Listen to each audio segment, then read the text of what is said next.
Good morning, everybody. Oh, Uh-oh. Good morning, everybody. You are tuned to Computers 2K Now on the Nissan Communications Network. I'm Amnon, your host for the next few hours, along with Spence. Hello. Hello. And Nick is here. Good morning, morning, morning, morning, morning, morning, Morning. morning, morning. Here, I'll do it. Say it again. Good morning. Not much of an echo. Why do you hate me? Fine. Our number is 919-518-9773. Computers 2K Voice on Skype. And this morning's show is being brought to you by Adamus.com, makers of quality video recorders and converters for professionals. And the broadcast is made possible by Telestream's Wirecast software. Okay, Hello. we're done with that. What's up, Nick? Nothing. We're here. We're live. We're live. Yes, we are. Let me just make sure that live is working too, and I don't see us on live. Oh, darn. Why? Well, you said we're not on Blab. May have to refresh. Yeah, I mean, it looks like we are, but oh, there it is. Okay. All right. So, where were you yesterday? Out doing things? What do You're you not mean? You allowed to do can't. You that, can't do that. Yeah, you're not allowed. You have to stay chained to your desk. Oh, gotcha. Well, nobody else is ever around, so I don't know why I'm getting You're an crap adult. for it. You're an adult now. You have to be chained. It's not even being an adult. I mean, everybody else is always on Blab, and I get crap for going out. It's fine. I see how it is. You get crap because you're young. It's, Yeah, it's our job to give you crap. it's just true. It's fine, Nick. No, it's fine. Don't worry. It's Don't worry. Amnon, I have your next purchase. Oh boy. The largest SSD has just arrived so far. Can you guess how big it is? I don't know, 10 terabytes. 10 it's 100 and it's a is it a petabyte? Have they done a petabyte yet? No, it's 13 terabytes Oh, damn. in So a close. in a regular form factor SATA drive.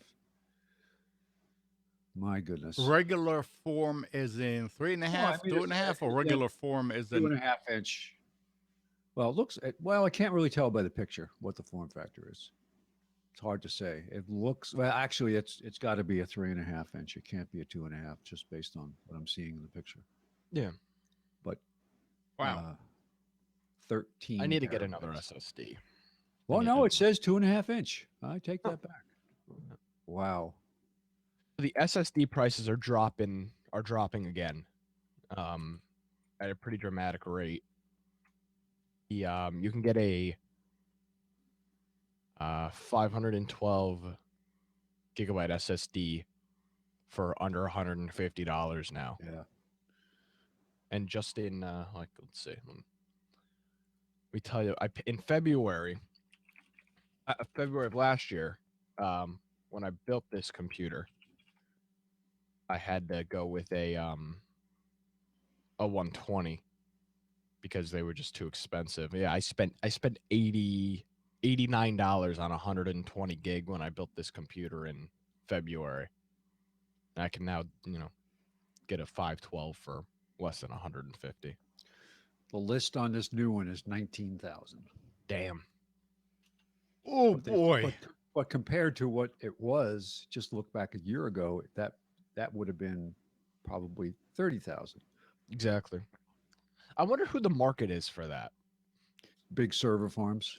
Yeah, but server farms, I mean, servers don't need speed. They're not going to be buying SSDs. Well, they Well, don't I mean, leave- I haven't configured a large server in a while, but the last time I did that was about 2.5 years ago when I was building a test bed for some unified communications virtualization servers, and the one that we put together was an IBM high end server, and it was filled with 2.5-inch SSDs. Okay. Like a And certain that's just as a rule what they built. That's what they certain made. use cases then. Yeah, That's like a a- bunch. well, in this case, for Unified Communications, it was not. This was turnaround time was important. Okay. So, But so speed mattered with that. With that. yes, it did. Okay. Yeah. Because you were talking about real time communications, and in some cases, you were talking about multi-point real time communications, as in Gotcha. a conferencing server that would have a one-to-many uh, core to it, Gotcha. or translation. Like if you had a traditional video conferencing setup that was H323, and you had to run conversion from that to SIP. You had a bunch of SIP clients talking to a traditional environment, and it was all running in HD. Yeah, it was a huge CPU load, Yeah, sounds like it. All that conversion. a lot of conversion. Interesting. I just, but here's the interesting thing, Spence. Would you want one 13 terabyte drive with all of your data on it? Or would you want No. 13 1 terabyte drives? No, I wouldn't. Exactly. But, Like, but if you had, depending on what you were building, if you had 12 of them in a RAID, that would be awesome. yeah. How much were they a piece? Let's see, depending on what RAID you built. No, how much were they a piece? How much? There were 19,000 is the Yeah. list. So Oh, perfect. Take out another mortgage. Yeah. oh, well, What did? Let me ask a question. What does my video look like today? Does it look the same? It looks fine. Because I It looks- changed the resolution. I upped it a little bit. it looks like you moved the Lower third. chair a little bit around, and you My moved, chair. Yeah, like How you are can't like even you see are his chair. like you are more on the eastern side Oh, of well, the it shed. could be. I'm just with the new microphone on the table here. I might have not lined myself up properly with the camera. Great Oh, job. boy. Eminem, you just totally made that up. You have that's not even accurate. It looks fine. It Okay. looks 'cause great. the last time I messed with the resolution, it threw off the Hangout. Yeah, it's looking. Yeah, you're about a half inch too far to the left, if in my Okay. opinion. All right. Let me move it just a little bit to the right. How's that? Perfect. Perfect. I know why he did that, because he didn't cut the grass on the other side of the shed, so he That's put it it. on this side. Yeah, Well, I didn't want to show that I wasn't keeping up Right. with the maintenance on the building. exactly. Spence, you need to get a snowy background. That's more of a Oh, fall I have or that. I spring have that. background. Hold You on need a like Oh, second. that may happen today anyway. a snow forest. I have a snowy background here. All right, good. That's not it yet. Let me. That is switch not, to- that is Windows default animals.mp4. There's the snow background. Perfect. Let me adjust when I started up this morning. Oh, just froze. Uh-oh. Look at that. As soon as this is XSplit just died on me. It Your froze. background's moving. Yeah. Well, it's moving, but my camera stopped. That's Go- weird. Go ahead and redo it. It's okay. Well, refresh your camera in XSplit. Yeah. Oh, are you in the settings menu of XSplit? I'm going to go in now and look and see. Let me disable and re-enable the camera. See if that does anything. Yeah. Oh, geez, I screwed it all up. Mm, mm, mm, mm. No, it's frozen. Okay. Ah, good. I'm sorry. Now the background. Oh, it's Well, you weird. just leave the background on. It's a blizzard. We can't see Yeah, Spence look at through that. the That's snow. strange. Okay, now if you wait a little bit, it'll probably melt. I'll leave that up there. No, come on, fix it. Okay, I'll fix it. You don't want to see the wildlife? All right. Well, all right, Anna. I'll start with some news then while he fixes it. All right. So, by the way, for anybody that wants to get Prime from Amazon Prime, up till 11:59 Pacific tonight, it is $73 for new members. Not for renewals, but for new members. $73.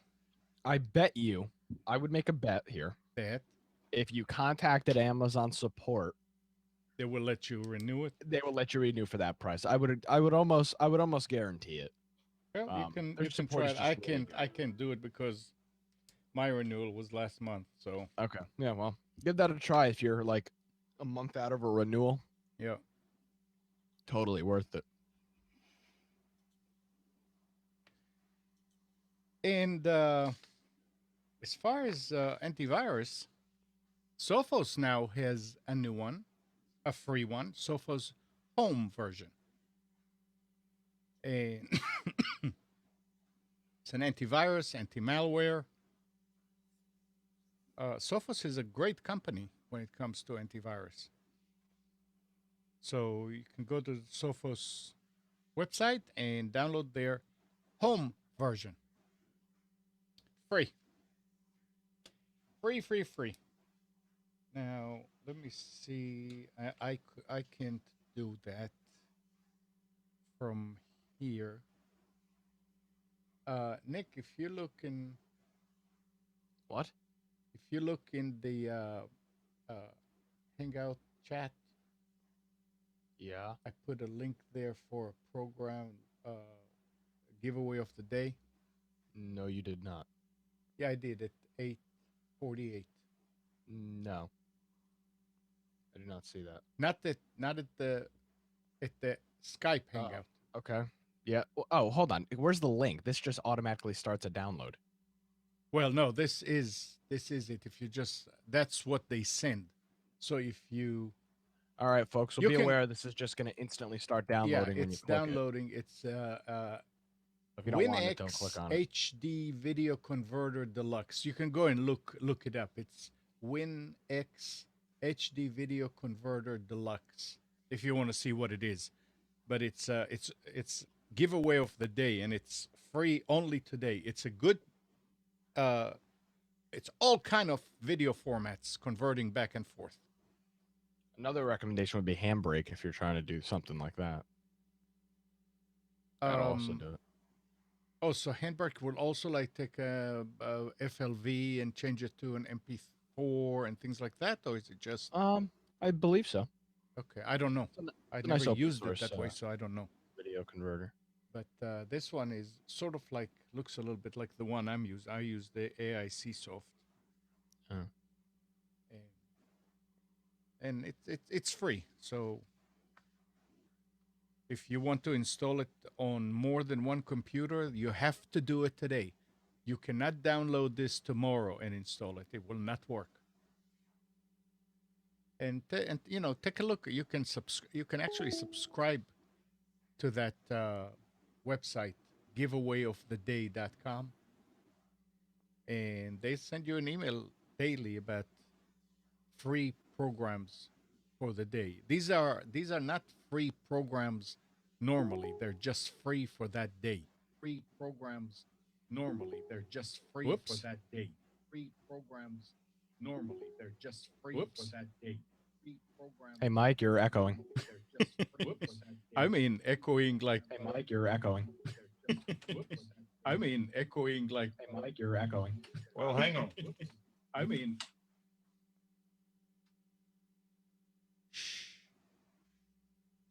Oh, maybe it's over. Yeah.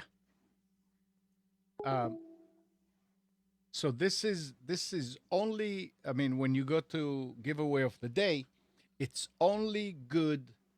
It's only free for that day. Got it. I had a whole bunch of programs on my XP machine, and with Windows 7, there's not many that I need from these, but they have some good programs in. So that's as far as the free stuff. Okay. Now, last week, Spence, you're still working on it, I see. No, I switched cameras so that I'm not tying up the Logitech. I switched to the backup. You need to fix the. Okay, you're working on it. I would assume.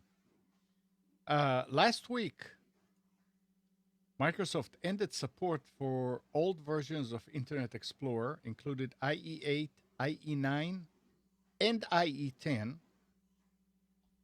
as well as Windows 8.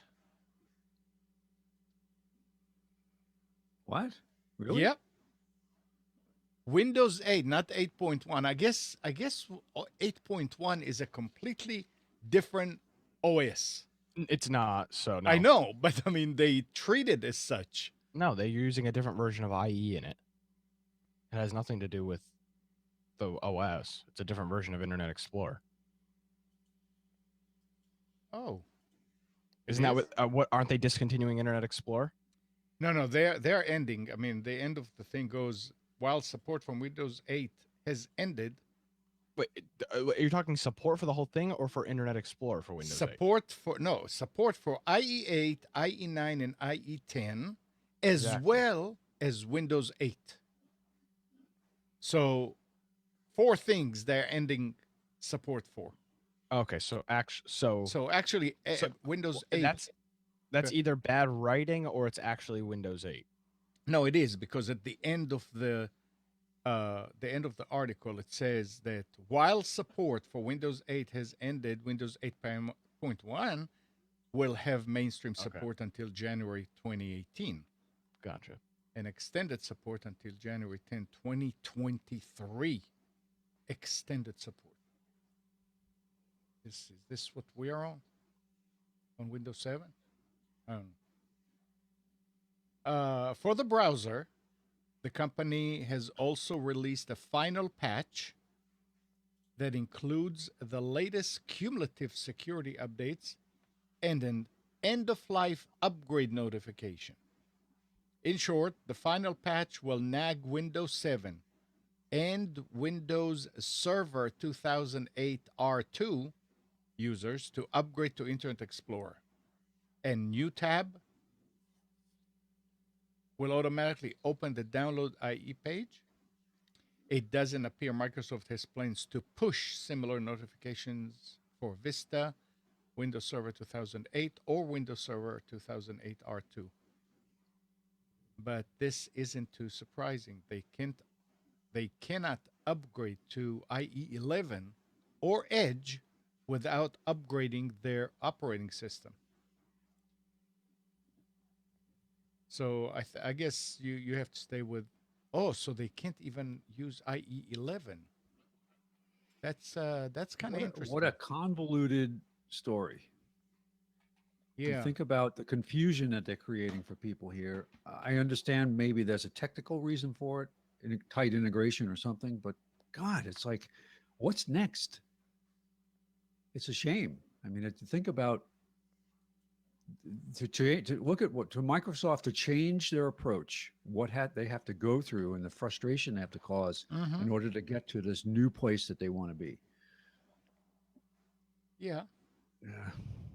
But that's Microsoft. They can do that. Well, you like to think that they at one time or still have our best interest in mind, but you start to wonder. I don't know, not being part of the corporate world for the last few years, I wonder how this is affecting IT departments and whether they're getting alarmed, because that was a trend and a major story a few years ago about how large corporations were switching over to Linux. Just had enough. IBM was switching over to all their desktops or laptops that they were giving out to remote workers were now going to be Linux based. They were just, that's it. They were done with Windows. No more. Did So- Spence just said something about maybe they had our best? They looked out for. I can't remember how you put it. Keeping our best interest in mind. Did they ever? Well, you got to believe that a product Okay. If we have to go by faith, company at some point have to focus on their customers because they just won't get. I mean, yeah. Well, when they get big enough and they get Yeah. arrogant enough, I mean, let's face it. Microsoft's had a lot of good products over the years, but it was a lot of yelling and screaming and rebooting. Amron, remember the early days of, I mean, Nick, you probably even weren't born yet, where we would play around with Windows 3.1 No. or just when you'd have to go in and just tweak the config.sys and hope that the drivers would load and just reboot and reboot and reboot and reboot until the point where you tried to get something to work. It was painful, but we learned how to get it to work. Yeah. And I can remember having the first network in my house. I actually got a hold of token ring cards and had a passive, what they called a MAU, which was essentially a concentrator for token ring. And I actually had it running with Lantastic. Mm-hmm. And what was it? There was a game, I think it was Doom, actually supported. Network. I'm trying to remember the protocol. It was what was it? Novell. Yeah. Oh, what was the communication protocol that Novell used? And I'm not. Do you remember? Not NetBEUI, because that was no, they had Microsoft. their own. Yeah, they had their own, but whatever it was, whatever the protocol was, you had to load that, and then you could have the games essentially be linked together on the network. And how this was unbelievable to have this in your house. And my son would have elimination challenges playing Doom on 3 different computers in the house, and how amazing that was. But just the hours and hours and hours it took to get it to work. My goodness. I remember the first CD burner that I had. It was SCSI, and it was $300. And that was when I got a sale out in California, because I used to go to California a lot. In the Silicon Valley, they'd have these little parts shops that were almost like going to a back room somewhere and knocking on the door and say, Joe sent me, and you go in and you buy PC parts. Very, very, very weird setups. And came home with a new 486 SX system board and a new SCSI CD burner. And I probably went through 20 discs before I was able to get this thing to burn one successful disc. How hard that was. Merle NetWare. NetWare, yeah. So I'm trying to remember, what was the protocol? IPX, SPX says. Merle says he used to be in. Yeah, that's right. Yeah. IPX, that's right. Yep. Yeah, the good old days. That's right. Yep. That's when, from a network perspective, if you built network gear, you had to support a lot of different protocols. It wasn't just IP. Yeah. Morning, Mike. Good morning. What'd you find there with the echo? What was it? Oh, that wasn't a problem. I was working on something else. I've got 2 mice that are at the end of life. What happens is that That's a good when thing. I click, what? Are they in hospice? They are. When you click on something, it double clicks. Oh. I wasn't planning to join. I was just setting up the video, and it joined the Hangout. I intentionally had the Hangout. I mean the website open so that I could hear it. Okay. I'm supposed to remind you something, Mike. Oh no, I've got it. Do you want to do it now, or you want to? No. Give me a few minutes. Okay. I'm still getting stuff set up. Suspense. You need to quit spending so much time in the sun.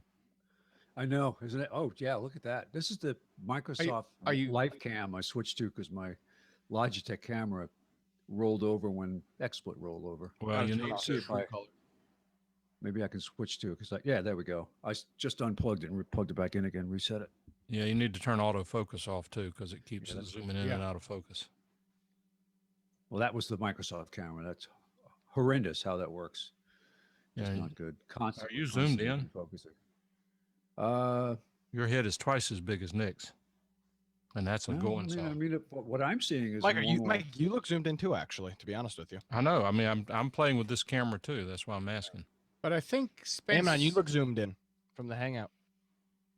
What the? Yes. I could- I'm pretty funny, right? How's that? Is that better? Yeah, Yeah, that's good. That's your Yep. typical. but Spence Did you- always looks like that. It's just because I think it's because he doesn't have the background that we pay attention to. Are you saying my experience level is not good? I don't have the background for this. You're not Yeah. qualified. Get out of Alright, here. You okay, I'm amateur. gonna- roll. gonna- Gotta roll away. That's right. I'm going to pick up the blue background and I'll be right back. So let's see what else we have here. A bug in Chrome's incognito mode that might be a cause for concern for some Apple users. So the story goes, if you use Google Chrome incognito mode to hide what you browse, this might pique your interest. University of Toronto engineering student Evan Anderson discovered a bug that affects NVIDIA graphics card, exposing content that you thought would be for your eyes only.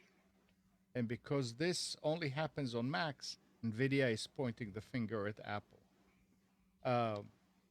There are some other stories about it where that it keeps some, it's caching.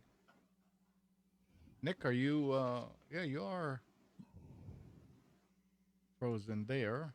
So let's put it back. Okay. That it's the memory in the video card is messing up, and when you go out of incognito, it actually dumps some of those out. This is a non-issue. Leak. It's been fixed. You mean? No, there's like 3 Apple products that are sold that have NVIDIA cards. Yeah. No MacBooks have NVIDIA cards. And I think the only one that has it is the Mac Pro and the iMacs. So it's a non-issue in my opinion. It's stolen. Everything is the Intel, the Retina, the Intel Iris Pro. Actually, no. Where did you get that story? Apple doesn't even sell computers with NVIDIA cards. Oh well, they do. If they weren't, they would put it in. Well, I don't remember where this come out of.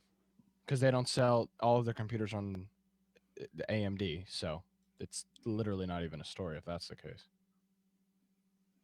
So Yes, maybe they don't somebody make can us- find out where. They don't make a single computer with an NVIDIA card in it. They're all AMDs. Interesting. Well, let's figure this out first. Well, I mean, Internet it's says yes, they do. I mean, they don't sell any currently that have an NVIDIA card. They don't need video cards. they just just work. work. Yeah, they just work. So, I mean, that I mean, even if I tend to agree with you because it's such a small number of computers, but one person is enough. I mean, if somebody on a Mac with NVIDIA is doing heavy porn browsing, it can be a detriment to that person. well, then maybe shouldn't be doing it. Maybe they shouldn't be doing that. But you know, the one thing people don't understand is how useful incognito mode is, especially if you're a hardcore Google account, Porn watcher. hardcore Google account user. Mm-hmm. Because once you sign into Google Drive with one service, it uses that same email for YouTube and Gmail and everything else. It's just a colossal pain. So frequently, actually almost every day, when I'm trying to just quickly check some kind of other Google service, Mm-hmm. using incognito for that, because if you don't, it signs you out of your primary Google account, and it's just a pain. So if you're somebody that deals with the Google sign out and sign in issues, give incognito a try. Definitely helps everything out. Interesting. And then once I you use- close your session, it doesn't. You're just back to a clean slate. So, I use it all the time. and do you use it for the Google stuff? It depends. I used to use it just to open a second Gmail account. Then I Yeah, exactly. realized that you can actually do that within Gmail. You can. Yeah. You can open, I don't know if it's 3, 4, 5, 6 accounts you can open within the same session. But you're correct. If you want, well, let's say, for example, just a case in point, if like on Twitter account, I manage several Twitter accounts for people. If I want to log in, when I log into, well, even Blab, you log into Blab, you log into crowdfireapp.com to manage your Twitter account. It's going to log in with whichever Twitter account is logged in at that moment. Meaning that if I want to manage a second Twitter account on crowdfireapp.com, then I'll go into the incognito mode, log into that second Twitter account, then log into the Crowdfire app in incognito mode. And the fact that I'm logged in to a different Twitter account in the regular non-incognito mode is irrelevant because they don't overlap. Exactly. It's if you deal with, Google does a lot of things well. The one thing they do not do well is their account management in terms of that respect, because it's a colossal pain. But if you deal with stuff like that, it's Control-Shift-N on the PC. If you're inside Chrome, and it'll open up a new window. So that's. But that's useful about this thing about incognito and doing and opening different accounts. I always thought that, I mean, any place that checks on you, they don't check. Well, they may check on a cookie. That's right. Who? But they check on IPs What checks on IPs? to see if you were there a second ago. Yeah, but an IP does not. There are no. The thing is that incognito does not hide your IP from them, so they must be looking at something else to see if you already have an account. Hiding the IP from who? For if you using incognito, and it Yeah. tells you in the docs for Chrome, it does not hide your IP address from the website that you're on. That's impossible. Of course it doesn't. Yeah, You're not trying. So- The whole point. I right. mean, the whole It's- point of incognito is to hide it from your browser history, not from Right. the website you're Yeah. at. That you can't browse a website without an IP address. right. So there's something they might be looking at cookies. I don't know what they're looking at. There are no so- cookies. When you're in incognito mode, it's like you've installed Google Chrome for the first time. There is no data in it at all. So that's what I'm wondering. What data are they looking to not allow you? They don't store anything. They don't store any browsing history. They don't store any passwords. They don't store any cookies. They store no cache. It's a. Oh, it's an- actually, the Incognito browsing mode. history is just wiped when you exit exactly. that Yeah. window. It's Only- there. It's there for the session, but it's Exactly. Only if you tell it to. No, but automatically. No, It's the whole point of automatically. That's- incognito. That's how it works. Oh, in incognito, yeah. Yeah. Well, but- what are we talking about now? Talking about incognito, when Mike said that that's what he does to open more than one Twitter account, for instance, or more than one Gmail account, why do you need to do it incognito? Because- what, Okay. that's what Because I'm it's wondering. It's the session is persistent. When you open another window, it assumes that you're still logged into that Right. same So Google that's account. a cookie. Yes, but there's no. may not be done on a No, cookie no. level. Not in incognito, in normal mode. No, but it may not be using a cookie to do that. All right, and here's the difference. When you sign into an account in the regular Google Chrome, it's across every other tab you open, you're still signed into Twitter. So you use incognito mode to sign into another account. Okay, so that's what I'm talking about. So they're looking. I mean, how Who's when the- you are who are signed you in, talking about? when you Who's sign they? when you're signed in and you go to Google to set up another account. If you're Yeah. if you set up into if you are already signed into Twitter, for instance, and you want to, let's say this way, you want to open another Twitter account, That's what Mike just said. right? And you are not incognito. You are already signed in. Yes. But you can, I mean, even I'm wondering if you're not incognito, if you can sign out and then say, I want to Yes, set you up can another sign out. account Yes, you can sign out on Twitter. and sign in and set up another account on Twitter. That's totally unrelated. Yeah. Can you? Yeah, why would they not let you create an account? What does that have to do with anything? I don't think Twitter would want you to create multiple accounts just They don't. because They don't want you to have more than one account. I wouldn't think they want you to have more than one account. Why? Why? Okay. Why? Twitter? I have Yeah, 50. Yeah, I don't Yeah. understand. There's no relation at all between. I don't even check it. What does that have to do with anything? Hey, I just read. I was doing a quick browse on incognito mode. It says incognito mode only prevents Chrome from saving the sites you visit. It won't stop other sources from seeing your browsing activity, including your service provider, your employer, and the websites that you visit. Of course, which is all it can do. It can't. Yeah. It can't spoof your IP address. No. So, no, the whole. But yeah, it is useful, like you say, in Yeah, in having certain more than one identity. So exactly more than one account with services that don't allow quick switching between accounts. It's very, very, very useful. I mean, I use it at work every day, so I don't have to sign out of my boss's Gmail account, and I can It's- have mine open. I think it's interesting how I have multiple Gmail accounts that I use for different purposes. And even though I have links that say go to the inbox of this particular Gmail account, depending on what the last one I was in, that's what the link will take me to. Yeah, It doesn't take it's- me to that because it's persistent and remembers the session. So Now there is a little hack for that.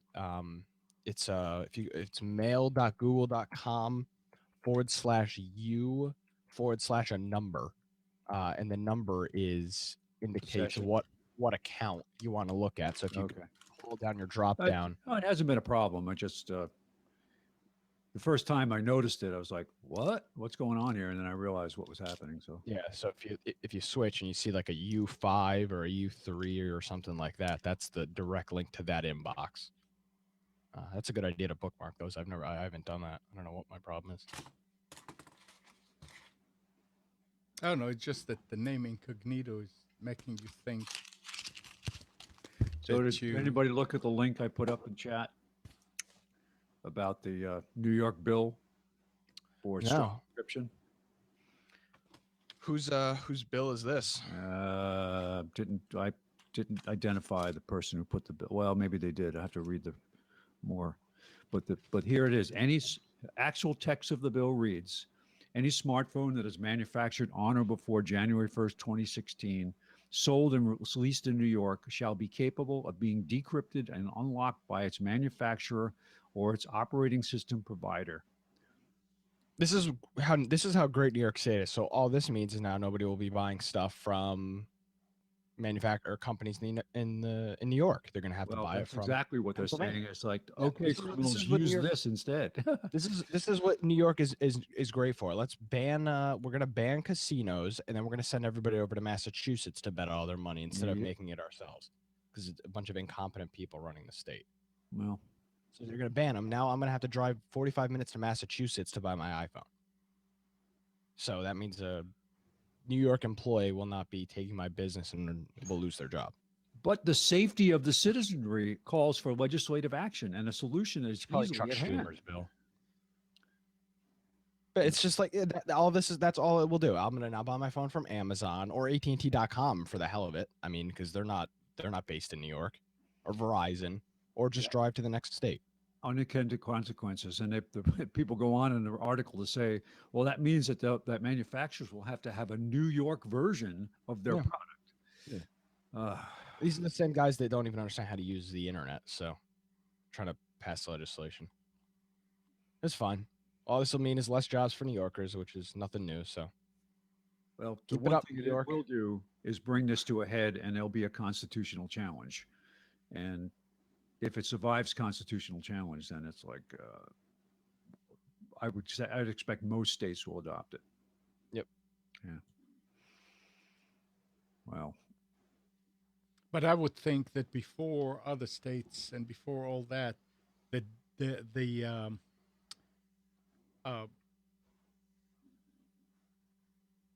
carriers are going to be the ones that are going to make a big deal out of it to let people know, no, you don't, and then get people to go. yeah, but the whole Behind thing them. is phones.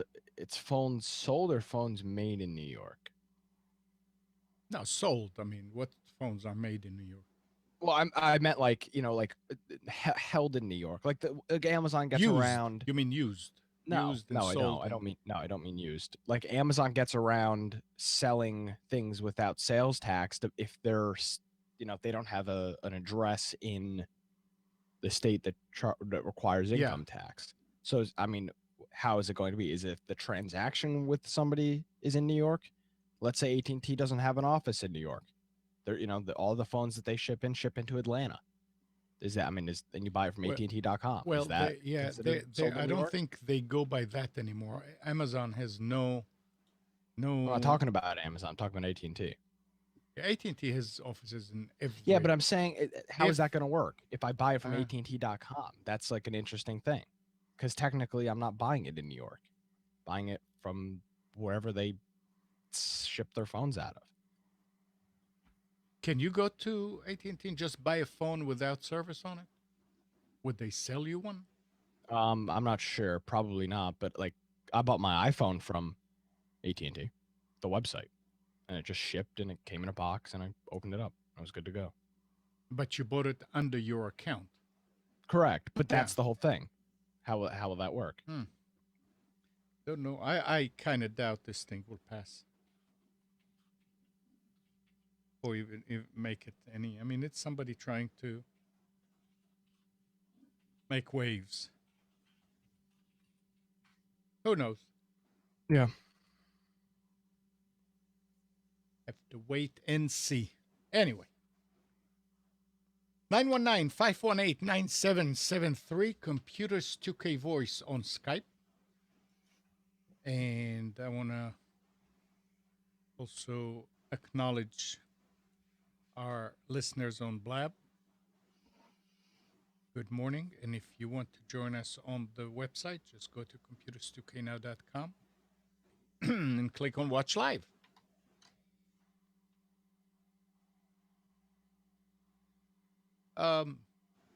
Mike, you want to go with yours or you want to wait some more? Well, it's a long story. It's and fine. I mean, what is long? What do you think? what I went through this over the No, I last mean, 2 or 3 weeks. you're looking at 5, 10, 15. I don't know. It depends. If nobody's interested, it's a lot shorter than if somebody is interested. Go- but go it has a ahead. good ending. Go, I kind of like to play Let up us the know what drama you're just- talking about. What? Let us know what you're talking about. I am. I'm getting ready to. Okay. I have, as I have said all along, I have a Windows XP computer that I use. The only thing I use it for, boy, my video looks like crap. That's the C920, and there are only two things I use it for, and the reason I haven't completely eliminated the machine, I've got other machines sitting here, is that there are a couple of applications on it that I can't move. I don't. It's a long story, and it doesn't make any point in analyzing that part of it. But I have some applications that I want to leave. Now, my objective is to move everything from this computer over to one of my Windows 7 and possibly at one point Windows 10 computers to retire this machine. But even when I retire it, I want to leave it bootable, usable for legacy purposes. And that is that when I need to get to one of these older applications, which is only a few times a year, I'll turn the computer on, log in, do my business, and get out of it. So I don't need the hate by why it's XP. I am now at the point that I hate XP. Windows 7 is so much better. It's unbelievable. And this experience that I've had these last few weeks has reinforced that. You may recall that some time ago, Merle, we'll talk about turning it into a VM at some point. That may be useful because I'd like to recover the space here. But anyway, I had a computer, this computer that I'd used for a long time, developed a bad motherboard. Now that in and of itself, diagnosing a bad motherboard, diagnosing a bad memory chip, both of those take a lot of work. They're not easy to do. And so what I did was I went and when my computer failed, and of course your backups are never up to date, even though if I make a backup last night and use it today, there's already stuff that I've done today that I don't want to lose, although it's not that big of a deal. Anyway, I drove down I had given my brother an identical computer that he was no longer using. So this was 6 months, 12 months ago. I drove down 2 hours, picked it up and drove back, installed the computer. Okay, it's snowing. And drove back and moved everything over. It worked fine for about 2 weeks. Well, in the meantime, I had ordered a replacement motherboard from the computer that failed. I put the new motherboard in the computer, moved everything back over after the second one failed, and then got another motherboard for the new computer that had failed. Well, everything seemed to be working fine, but after a while, I noticed that I was having boot issues. And what that means is that you would turn it on and it would lock up anywhere along the way in the boot process. I'd have to turn it off, turn it back on, then usually it would boot. It started getting longer and longer. Well, now usually, and it would get to certain points in the Windows screen that there are all sorts of Windows issues. So I'm trying to figure out what the heck is going on. And this goes on for a long time. Finally, something happened that gave me an indication that in fact drive C was failing. Even though it's a Western Digital black drive, I noticed that drive C was failing.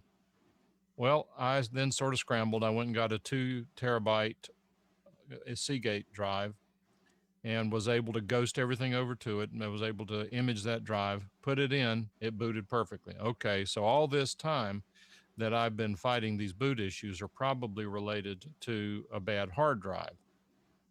That went on for a few days, and all of a sudden I start having boot issues again. So what I did was I started doing some research to see if I'm thinking that again, the motherboard has failed. Well, I've got the other computer. I have not put the new motherboard in yet. The way these motherboards typically fail is they have bad electrolytic capacitors on them. We've talked here about it numerous times, and it's the good thing about the failure mode is that you can look at the motherboard and see if there is a problem with the electrolytic capacitors most of the time. And if you don't know what I'm talking about, here's one of the electrolytic capacitors.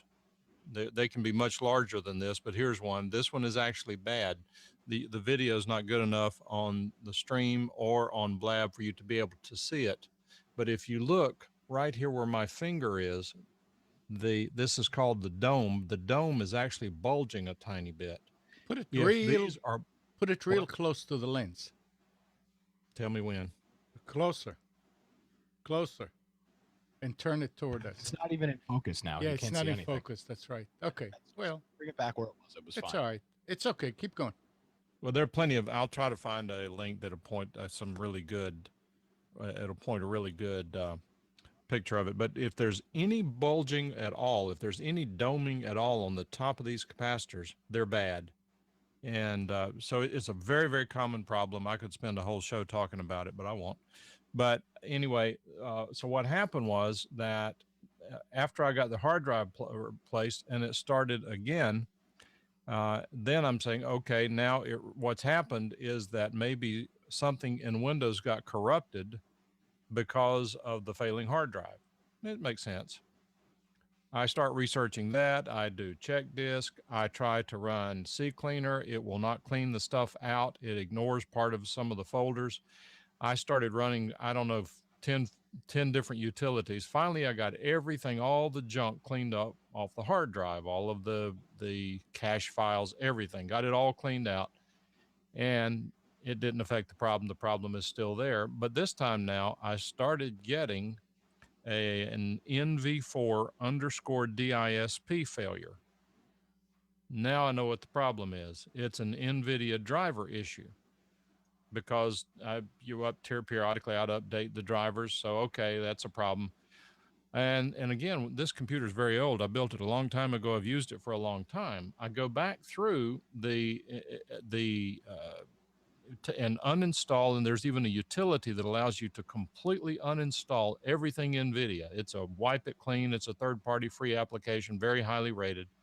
And I run it, and finally I get everything NVIDIA uninstalled. Once it's uninstalled, then of course when you boot, the video card doesn't have drivers, so it's in the 640 mode. I reinstall the drivers, reboot the computer, log in, everything's fine. Boom, blue screen of death. So far, I've made no progress, none whatsoever. And let's see if I've skipped anything here. Yeah, then I tried to, and that's a different problem. So finally, to try to solve this problem, my diagnosis was that I needed to remove the NVIDIA card from the computer so that the NVIDIA drivers won't load. The motherboard has a video card built onto it, Intel built on, which is fine because, again, I'm only using it for email and absolutely no requirements whatsoever. I installed that. I started using the video card. All the problems go away. I take the video card, the NVIDIA card out and look on it, and it's got 2 bulging capacitors on it. Therefore, my theory was that these 2 bulging capacitors were causing most of these problems. So I ordered the right capacitors. I replaced the capacitors on the video card. There are 4 identical ones. I replaced all 4 of them, plugged the video card back in, reinstalled the NVIDIA drivers. All the problems have gone away. All of this issue with the blue screen of death, with these other problems, is related to these bad, at this point, I may have a different story next week, but as of right now, the problem is fixed, the video card is working fine, and that solved that problem. However, that was not the end of it. Uh-oh. Then I decided that I wanted to, decided to move some files off of the D drive of the computer, and I tried copying them from there to my server drive. And when I did that, about after a few files would copy, all of a sudden drive D is no longer available on the computer. Now, this is the same computer that was getting the blue screen of death. And I tried it multiple times. I rebooted, and each time I would try to copy, it might copy 10 files or 100 files, and then all of a sudden there's no drive D. So then I decide what to do, because again, D is pretty much a backup drive, but there are a few folders on it that have recent stuff on it that's not critical end of the world kind of stuff, but it's important. And I don't have a good backup system for a number of reasons that I'm working on. I take the D drive out of the computer and install it in a second XP machine that's used like this one will be used, only for archival purposes. I plug it into that machine and I'm able to read the drive okay. I do a few test transfers of files from there to network drives, that's fine, what have you. I end up moving about 200 gigabytes off of that D drive onto other drives that are supposedly in good shape and that I can start backing up in a sensible way. And but then I also noticed that every time I restarted that computer, that check disk would run on that drive. Therefore, I spent a ton of time going through looking for what was going on, and then I learned about the dirty bit. Does everybody know about the dirty bit? No. Oh, I always clean all the bits, so But nobody here? We lost everybody? All right, you can hear me? I can hear you. No, sorry, I was muted. All right. So do you know about the dirty bit? Depends on the context. Well, the dirty bit is a single bit on the hard drive that if Windows sets that dirty bit, when Windows reboots, it runs check disk on that drive. If you've ever rebooted and it says Windows has detected that one of your drives needs to be scanned for errors, that's because the operating system read that the dirty bit was set.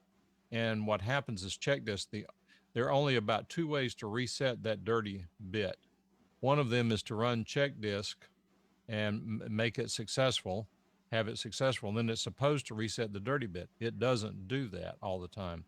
And another guy has found a way to hack the drive to reset it, but I'm not big on that unless you've got a really, really good backup. So anyway, having said that, when I put this drive into the second computer, I said, all right, I'm going to run check disk /f/r, just ask /f to fix. It ran successfully, and it actually reset the dirty bit to not dirty. That solved that problem. But then whenever I started thinking about all these problems, and I put the drive, this D drive that had been disappearing on the original computer, I said, I wonder if the video card was causing some of those problems as well. I put the D drive back into this computer and I said, this got to be it. Installed it, put the screws in, everything. Put the drive back in, booted, no drive. The drive doesn't show up. Well, I start digging and digging, and I ultimately found, now I don't know that there's not a problem with the drive. There may be, but you know what ultimately turned out to be the problem with the drive on the main computer? The SATA connectors are not holding the connector, the mating connector, very tight. I've never run into that. There's something wrong. I've either got to go get some more robust SATA cables or find out why, because what happens is when I plugged them off and plugged them back on and made sure they were really carefully positioned, it booted and I can access that drive right now. I had a very similar issue with a computer that I was working on probably 2 weeks ago. The guy needed to restore a backup, and I restored the backup, and it would get like halfway through the Windows boot screen and then turn off. And I just pulled the SATA connectors out of the motherboard and the drive, and pushed them in hard, and now it boots perfectly fine. So it's interesting that that's such a cause of issue. And I tried several SATA cables and had different results. But Mike, So Windows won't boot. Is that your current state Windows won't boot, or you're getting it to actually boot now? no, right now everything, knock on wood, is perfect. Okay, because there's another issue where the BIOS interface type gets set to IDE, Right. and it will not boot a SATA drive. And that was another issue with this computer. It was set to, the guy was tinkering around with it, and he restored. unplugged. Well, no, he unplugged the battery on the Oh. motherboard, so it reset everything to default, which is a good troubleshooting thing. But it didn't save the interface type, so it wouldn't boot into Windows as it thought it was an IDE drive, yet it was a SATA drive. Yeah, there's another, this is actually not something I dealt with recently, but I also noticed that from time to time, for example, on this computer, which I use Adobe Audition 1.5, which likes XP. It's not a fan of any other operating system.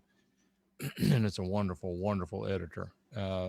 But I noticed that it would start, the audio would start getting choppy. I would have interruptions in the audio. And upon researching it, going into the control panel, going into System Device Manager, what I learned was that one of the hard drives, this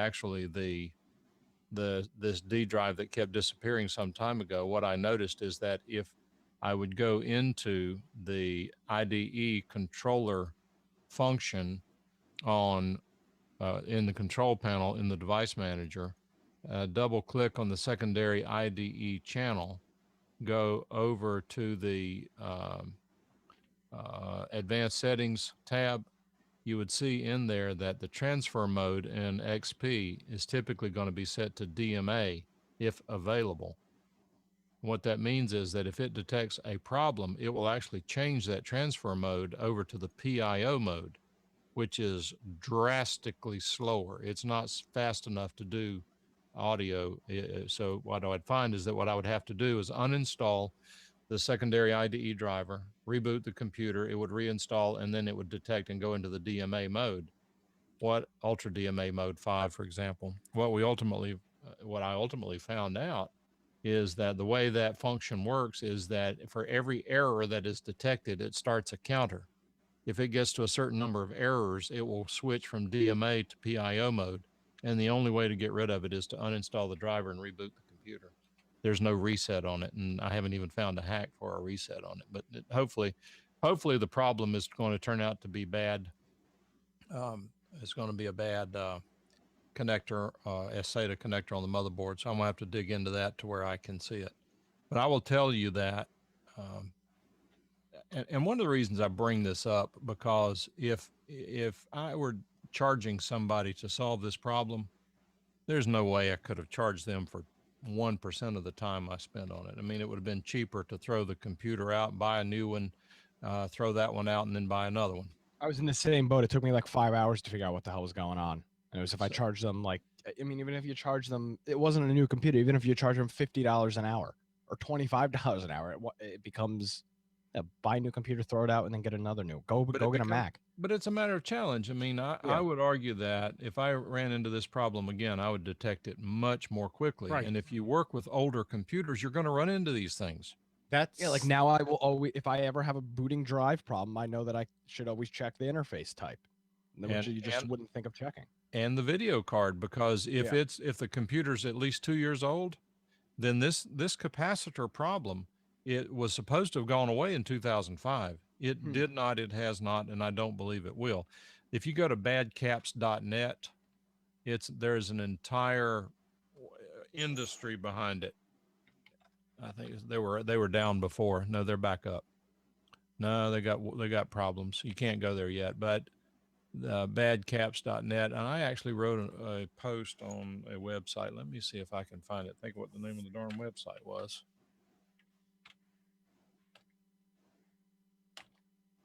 Well, that didn't work. So anyway, I'll find the link to post where these bad caps are. But I guess the takeaway and the thing that got me on this was I cannot totally describe why the bad caps on the video card were interfering with the operating system booting and so forth. I can understand the blue screen of death. I mean, that makes sense, but I don't really understand booting, although I'm sure they're related.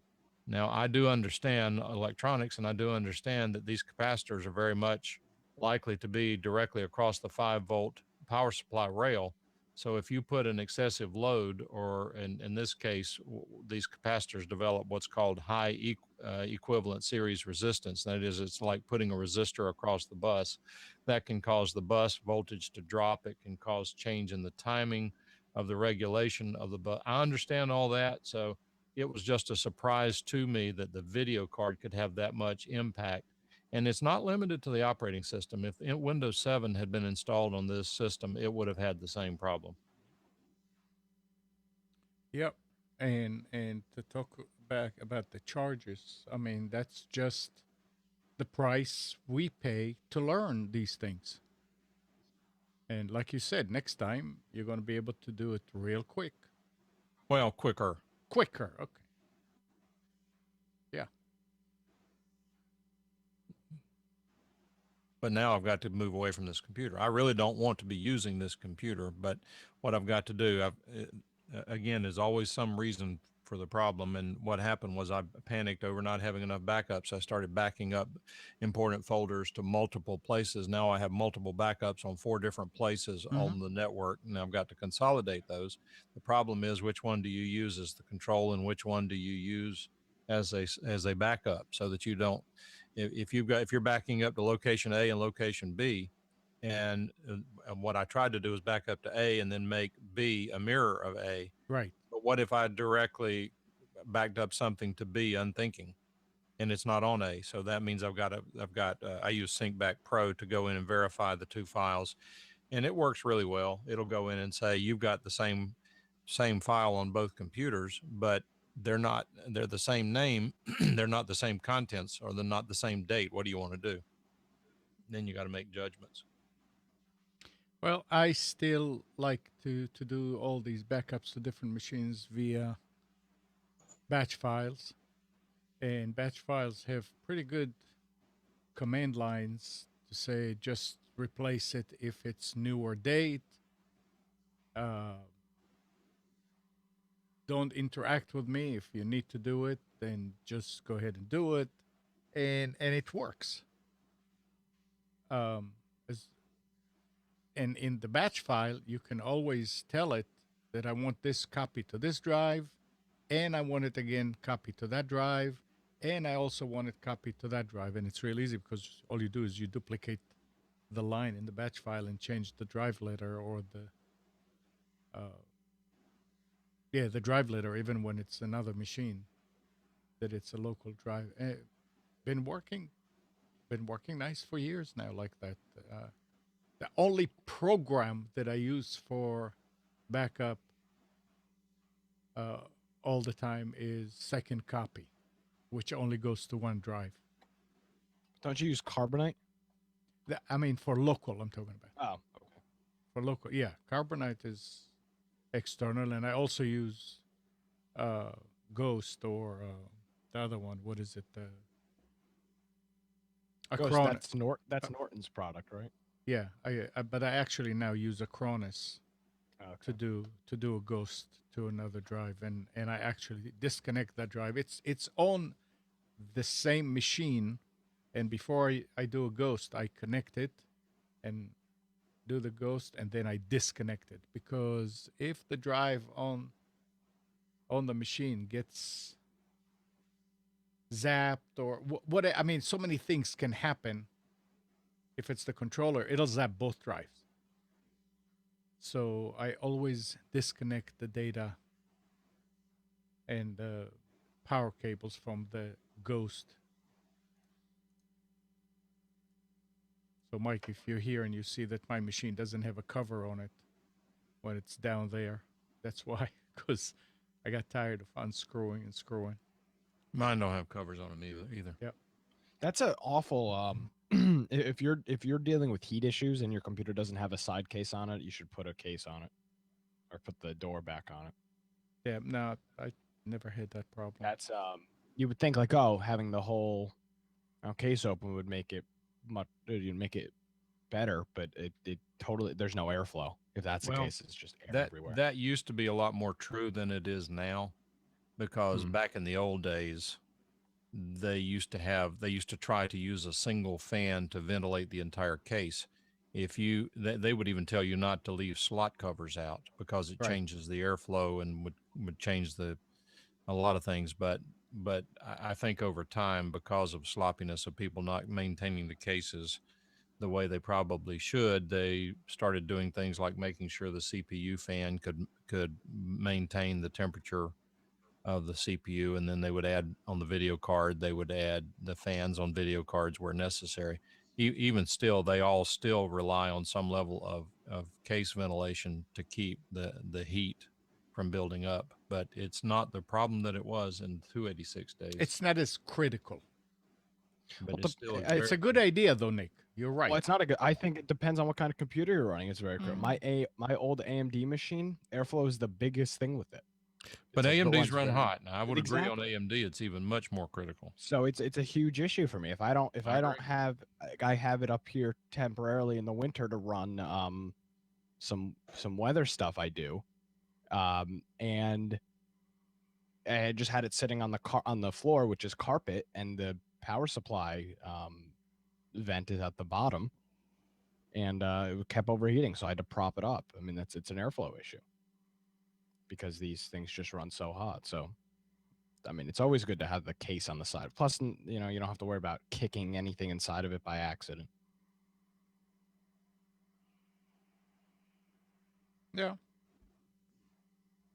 Plus, if you're gonna do something like that with an external backup, just use an external hard drive to do your backups, and then you can just have it plugged in via USB, and then unplug it when you're done.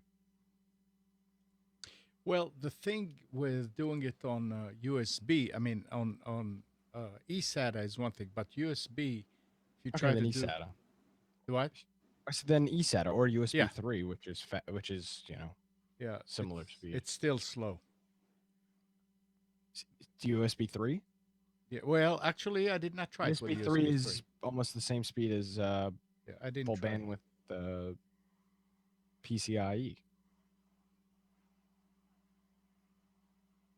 But if you want to do an external SATA drive, just get a long data cable and an extender for the power cable, and you can put the drive outside somewhere and plug it in on the motherboard, and it works just like an external drive, just like an internal drive, just as Yep. fast.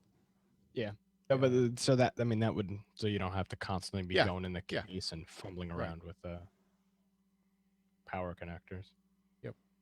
And I think it sucks with if you're the way you're doing it, you've got to shut down your computer every time. Well, you have to shut it down after a clone anyway. But you have to shut it down first to plug in the drive. No, I plug it in hot. That's no big deal. Your computer lets you do hot swap SATA like that? Never had a problem. I mean, everybody's talking about, oh, don't. I mean, it's fine. I never had a problem with plugging Huh. in the drive. But after it goes, I did it through- once and I had an issue with it. Well, again, it depends how. I guess depends how you do it, and if you're careful in how you plug in it with SATA connectors, it seems like it's a lot easier I think because they only go one way Yeah. and that's it, and you have to be straight. The old machines, you had to go sideways, and you may make contacts with two of the connectors first, and SATA it's a lot easier, but it works. I want to hear what Gene is talking about carbonite mirror imaging, which continues. Have them call in. Gene, if you're still up in the area, call in. He was going away for a little bit, so I don't know if he's here. But that's interesting. Is that, or somebody else is using carbonite to do it? Is that an extra service? I mean, you have to pay extra for it Yes. to. It Oh, you actually do. backs up the image. So, and all it does, it's like Ghost, Yep, sort of like. but it does it online. What do you mean? Does it online? I want to go from my C drive to my G drive. How? What? No, you don't Well, use you're using carbonite for that. carbonite. Carbonite is cloud based.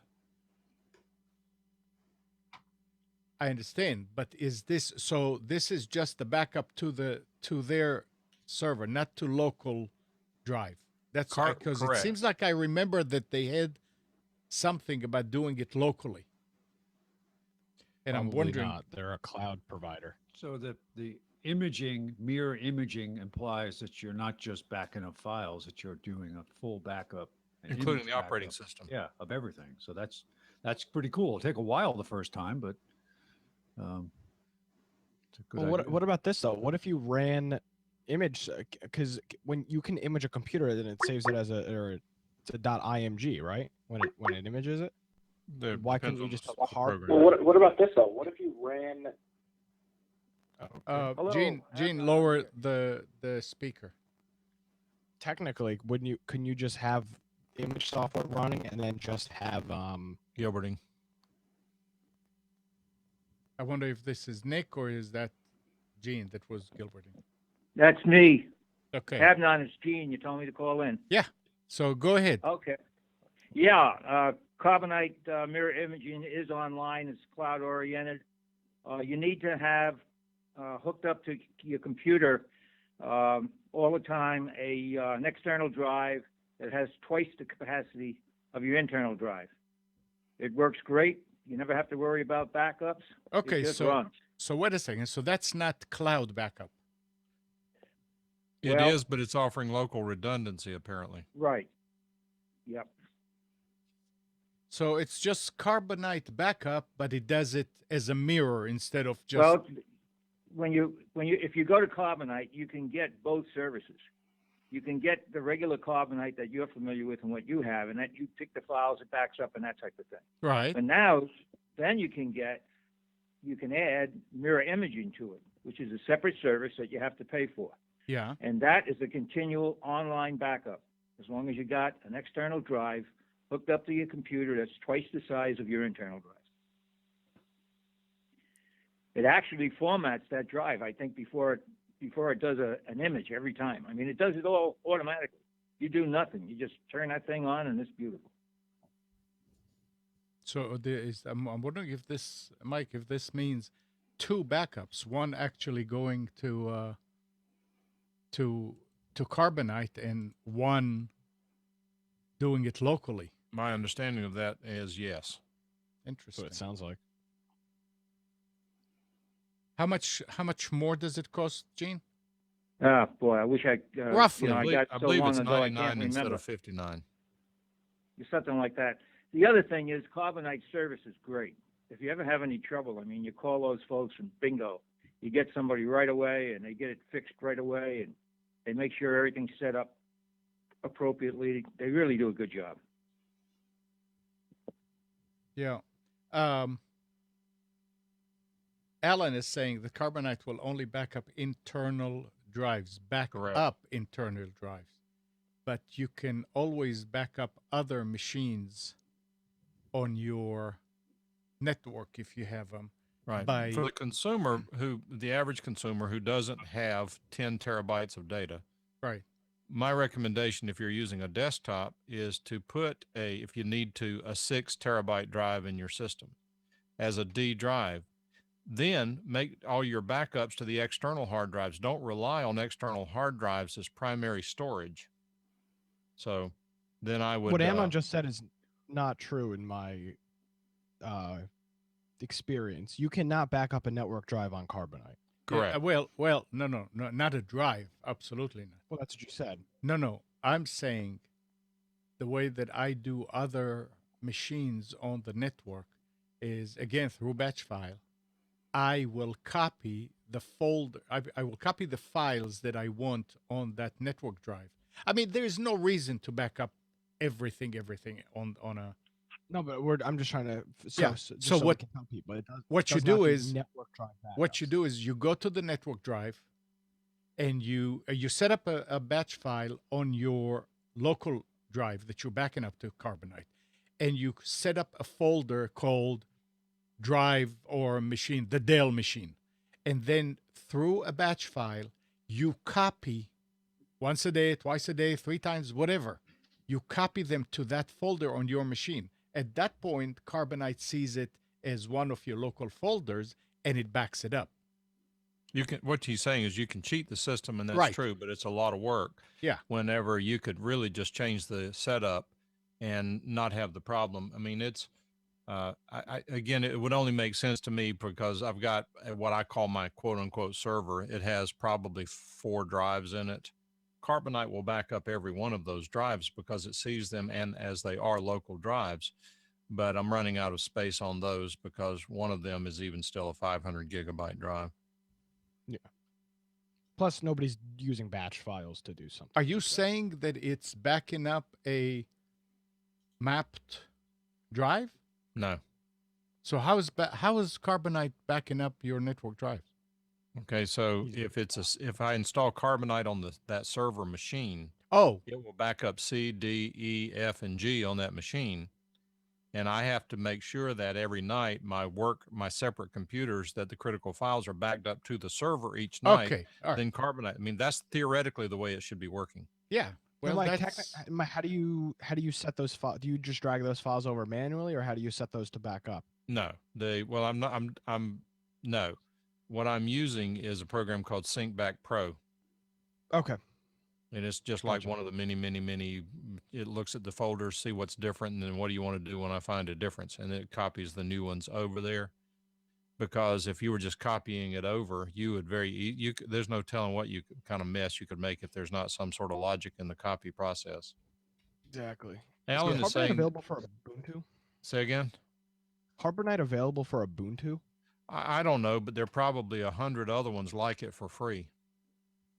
Oh, the backup to the cloud, I mean.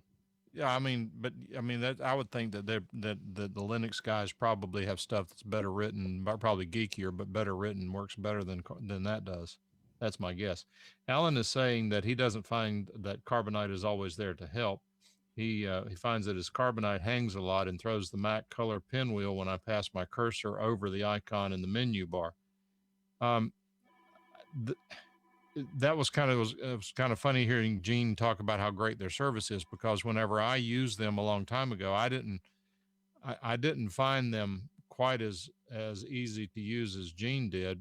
So the reason I didn't disagree with Gene is because he's using them now. I haven't used them in quite a while. It's possible they've gotten their act together.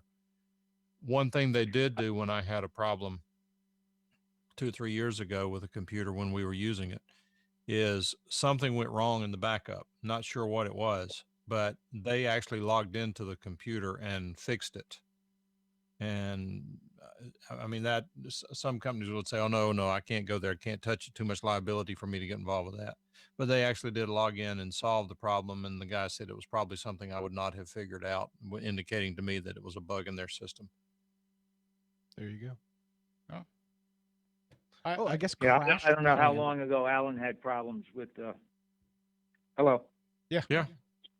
Yeah, I don't know how long ago Alan had problems with the service, but, recently, in the past year, I guess, where I've been doing the Carbonite mirror imaging on 2 machines, by the way, I've had no trouble with it at all, and no trouble with the service. It's been very good. Why have you needed their service? When I set up, I wanted to make sure I had everything set up properly.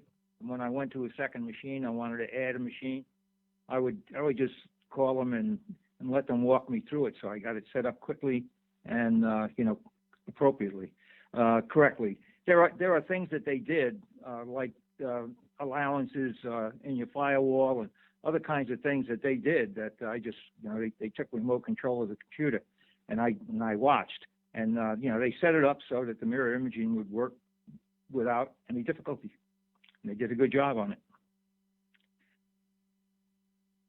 That's again. What are your options? I mean, you could. It's like anything. You can call a company and get a bad egg anytime. Yeah. And a lot of times with these companies, when they do that kind of crap, I'll just say, okay, thanks anyway, and I'll hang up and call back, get somebody else, and get a better experience. Hey, by the way, while I'm on the phone here, if you allow me, I'd like to jump ahead. I told Labnon I talk about a PIC today, and some people might think this PIC is academic or whatever. But another thing I do is I use LogMeIn Pro. And LogMeIn Pro allows me to download software on a host computer and then download the LogMeIn clients on any devices like your cell phone, a laptop, in my case, another computer that I have up at my lake house, my tablet that I take away with me on trips, and that type of thing. And I use I set up my host computer, which is a very large Lenovo desktop with a lot of memory, pretty fast. And I use that to keep all my main files, all my documents, all my pictures, all my music, and that type of thing. And then when I'm away at a meeting or something like that, if I need any of those files or I want to move one of those files, I just log me in. I just go into LogMeIn and set up remote control. If I actually want to work on that Lenovo from wherever I am, I go to remote control. If I just want to move files or get a file, I open up File Manager. And I think that really works great. The LogMeIn Pro is like $79 a year for 2 host computers, and the clients, as long as you download the client software and you have an account, you can have as many clients as you want, I believe. So that's what I would offer, Nick, as my pick today. Awesome. Thank you. It's like, I got my own little network set up, in essence. Yeah, true. All right, Gene. All right, I'm gonna go now. Have a safe trip. Righto. Yeah, I'm headed for Cayman Islands on the 23rd, next Saturday. Oh, it's another week. I'll be talking to you from there, I think. All right. Okay. Take care. Bye-bye. Bye. 919-518-9773. Computers 2K Voice on Skype. Well, do we want to do specials now? We already kind of started. Let's do or we can do the pick, whatever. Spence, Well, do you have to leave yeah, at 11? Spence, I think he is. you're muted. Spence. He knows. I am back. Hello. Do you want to do? All right. The specials? Sure. I'm ready to do All it. right, let's do that. Okay. This is Computers Checking Out specials for January 17th, 2016, starting with Staples. This is pretty amazing. We're seeing some very big discounts on Apple products. We got $100 off on selected iPads. So for $199, you can get an iPad Mini 2, 16 gig, $100 off. Logitech MK520 wireless keyboard combo, $39.99, save $20. Got a Toshiba Intel i3 17.3-inch laptop for $349. That's $230 off the regular price. And they pulled one of those stunts in their on their webpage this morning at Staples. Price too low to show. You have to click on putting it in your cart to see the price. But it is a good deal on a Samsung 24-inch monitor for $139. The regular price is $199. AOC 22-inch LED monitor for $99, save $20. New Vision 7-inch Android tablet for $49.99. That's half price, $50 off. Got a good deal on 3 different printers. The HP Envy 5660 all-in-one for $99.99. That's 50 off the regular price. Epson Workforce 2650 all-in-one printer inkjet, $69.99. That's $60 off, half price. Well, just a little bit, well, not quite half price. Brother 2700 DW mono laser.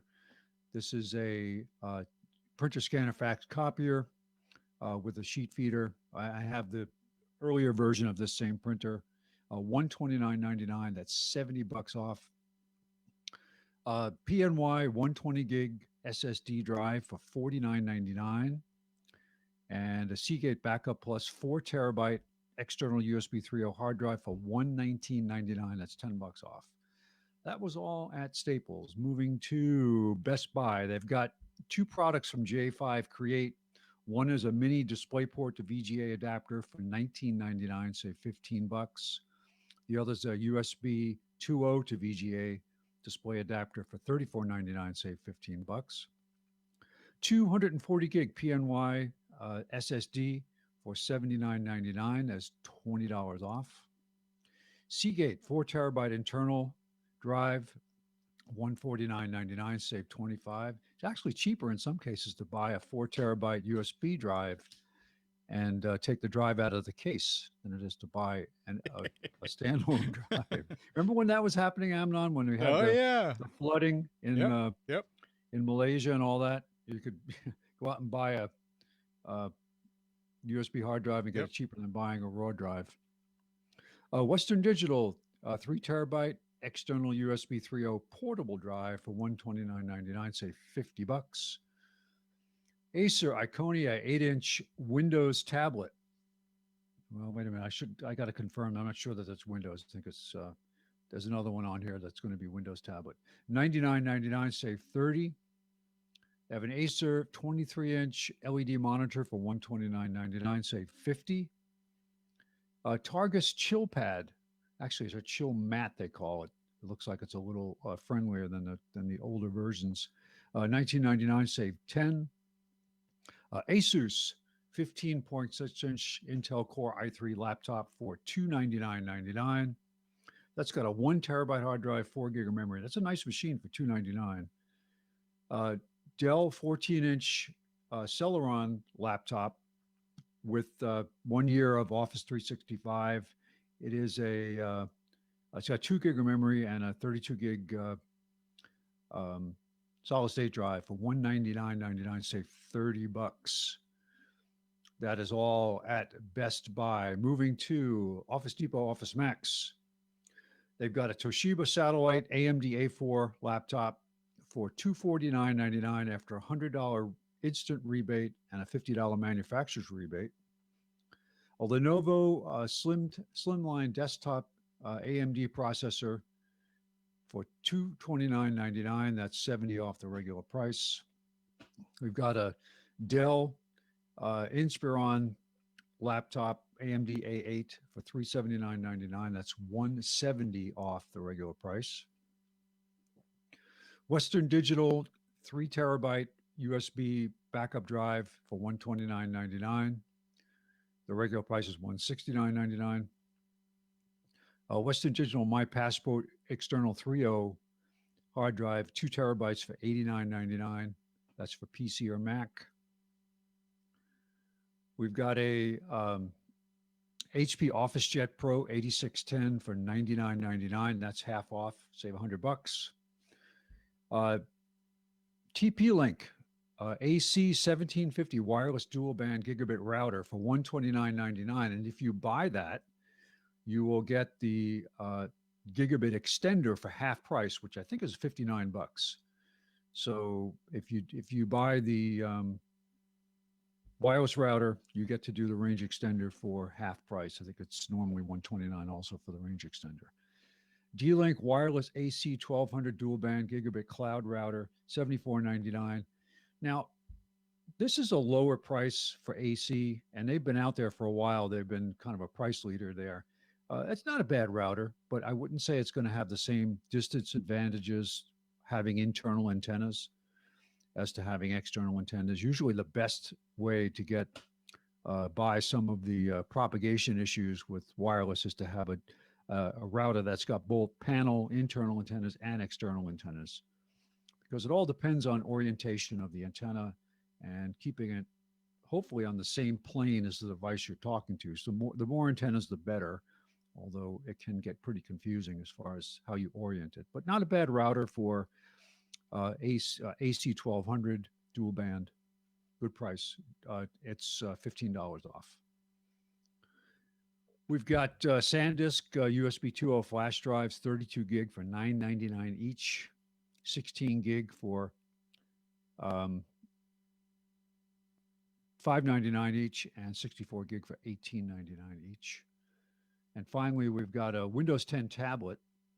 This is an off-brand, but still has an Intel processor and an 8-inch display for $99.99, save $30. Moving to Fry's, we have a interesting combo here. It's a camcorder and with a live view remote wristwatch type setup display. It's a splash-proof action cam from Sony. Shoots a bunch of different video modes, 1080p, 60 frames. Broadcast video live via Ustream as it happens. So it's got Wi-Fi built in. And it comes with a monopod. So $349.99. That's depending on what you're hoping to do with it. That's a really good price for this setup. This is for you, Amnon. We're going to set this up in the studio for you. Yeah. Put one of your cameras on this helmet, so it can be an action cam to follow you as you move around the studio. $12.99. It's actually regularly $19.99, $7 off. Belkin mini port display to HDMI, $4.99 at $15 off. CyberPower 1000 VA battery backup for $94.99. That's $15 off the regular price. Internal Blu-ray writer. It is a SATA drive of $54.99. That's $25 off the regular price. Don't really talk about refurb machines much, but sometimes you can really score a good deal depending on what you're hoping to do with the machine. But this is a good deal on a refurb HP Intel dual core desktop, 4 gig of memory, 250 gig hard drive with Windows 7. It's got an operating system for $149.99. It's $150 off their regular price for refurb. So if you have a need for a machine that isn't going to have to be a real processing screamer, maybe you're hoping to replace an older machine. For example, like in Mike's case with the XP machine, you're looking for something a low-cost way to build a new machine to replace a really old one. This could be a really good choice. But let me give a caveat with that Go one ahead. versus the next one you're going to talk about. If you're planning to do any multimedia on it, such as streaming, like making a home theater PC out of it, or even if you're going to be running Skype with video on it, don't go with a dual core. Absolutely. Yep. No, I agree. No, I'm saying this would be Perfect for a good file to server. replace an old machine that runs, email or some old app that you want to run. I know people that have older accounting apps that they want to keep using, and their machine dies or it just gets too old. This is an inexpensive way to set up a machine with an operating system. But let me also offer one more thought on it, because I've dealt with many, many, many refurbished machines, even some I've gotten for you. And what I will tell you is that this bad capacitor problem started in about 2001, 2, 3, somewhere in that range. And I will tell you that these refurbished machines, being older machines by definition, they're going to be more likely to have issues with bad capacitors in the power supplies, on the motherboards, in the peripherals. They also say here, refurbished to original factory specs. Well, yes and no. That may mean they passed the same factory test, but the aging on the components is not the same. It's got a 250 gigabyte hard drive. That's not a new hard drive. That's a reconditioned hard drive as well. I would argue on most reconditioned machines that the hard drives are if not at end of life, they certainly are at end of trusting in many cases. And the reason I say that is because when I would buy, in many cases, now, again, what do you want to do with it? If it's a machine that you have for a particular purpose, maybe to operate your security system and it's not a mission critical machine that's got a lot of your accounting data on it that's not backed up, then save the money. I'm a believer in reconditioned machines, but the difference is I can fix them all the way down to the motherboard, including component level in many cases. I don't do ball grid array replacements, but in many cases I can do that, so I can live with it. It's like buying a used car, buying $1,000 car. If you're like Spence and you can replace your own parts and not have to go pay somebody 4, 5, 6 times what it would cost you to do it yourself, you can save a lot of money and it can be a good choice. But when it comes to using older computers, just don't depend on them for mission critical applications. And I will give you one exception. I'll tell you where I'll disagree with my advice. And that is that even when I buy a lot of reconditioned machines, I would buy them without hard drives because I would put new hard drives in them, because it takes a little bit of the deal, spoils a little bit of the price on the deal. But the reality is that the mission critical part is the hard drive, and I just don't trust older hard drives. And having said all that, I do notice down at the bottom of the listing here, it does ship for free, which that makes it an even better deal if that's something you need. Or even if you want to play around with a machine, you're interested in learning how to build and repair machines, add components. Hey, it's got an operating system. You can't buy Windows 7 now. That's $100. Yeah, right there. So even if you bought a new hard drive, you take the key code from this Windows 7, you install it fresh on there and start clean. Just something to play with. I'm at a point in my life where I'm getting rid of these old machines because I just don't play Me with them too. the way I used to. But yeah, I mean, this is just something to play with. It's at such a good price point that learn something. You Yep. might wind up, hey, I need to replace the CD-ROM. I need to replace some memory, add some memory. It's a good experience. And finally, they've got a new Asus small PC Celeron dual core for $169. This is a tiny little machine, but it's another good experimental machine to play around with. 15% off the regular price. Comes with Windows 8.1, so you know it's not a brand new machine. But again, a machine with a license that'll run for $169 is a good deal. And that's it for today, January 17th, 2016, Windows 2K Now specials. Thank you. And the helmet, Amnon, the helmet will be coming in the mail. So No, we the expect you helmet to I have it. have. The helmet I have. We want you to set up one of your cameras. So Yeah. I just had an interesting thing happen yesterday. I am building a remote setup, audio setup for a podcaster broadcaster. And it's the first time I've built one using just a laptop, a single laptop with a mixer, with 2 Skypes, and one of the Skypes using a mix minus, the other being just a simple program feed. It's nothing challenging about it, but it's a little different because these computers, I'm trying to figure out exactly which sound cards I need to get. I got everything up and working using the internal sound card on the computer, as well as the USB output built into the Behringer mixer that I'm using, the 802. And I just didn't like using that internal sound card because when I ship this stuff to the guy, I don't know what computer he's using. I hope to find out today. But if he's using one with a combo jack, then I don't advocate using that at all for audio in or out for this sort of a setup. I decided last night to go to order a Splitter. No, I'm getting too old. Alpha. Oh, for crying out loud!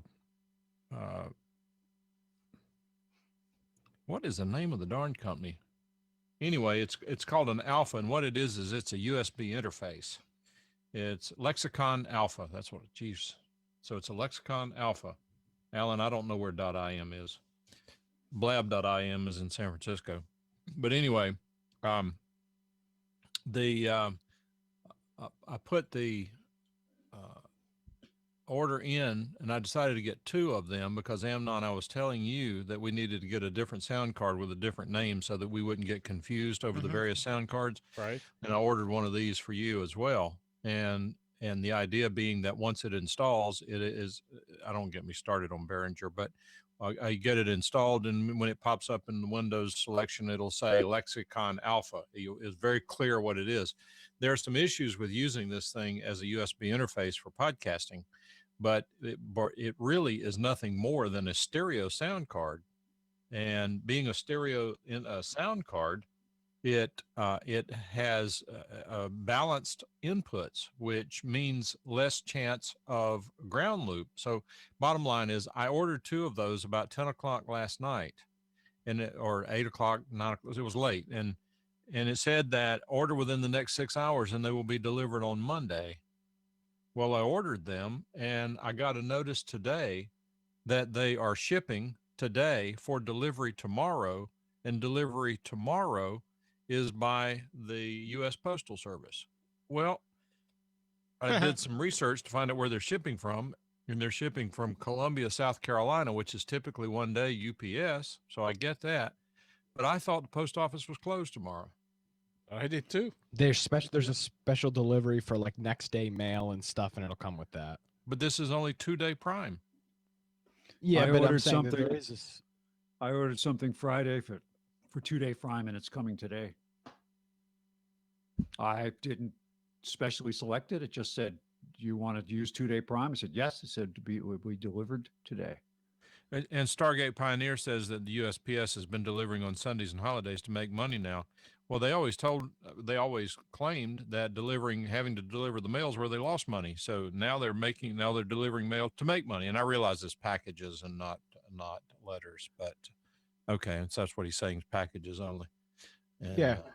For next day mail and stuff like, business stuff that can come on a Sunday, and because they do a Saturday run too, an early run. Well, they've done Saturday runs for almost forever. They periodically will eliminate it and then put it back in, eliminate it, and put it back in. I mean, like they do their Saturday regular mail that they drop off, but then there's 2 trucks on Saturday. There's an early, like it comes at like early, like 9 or 10 o'clock in the morning, and it's for next day mail and stuff. And I've had Amazon packages come with that, and it's a nice surprise because it's here nice and early.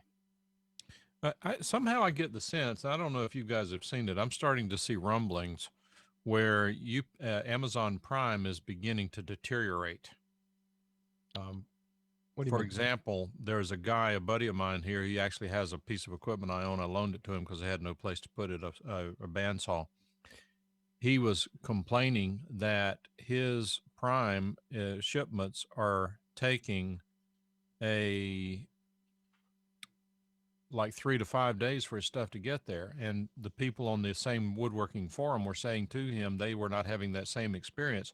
He finally called them, got up with them, and they said, "Oh, somehow your account is not showing you're showing that you have Prime. We know you have Prime, but when you place the order, the order's not going in as a Prime customer, so you're getting standard shipments."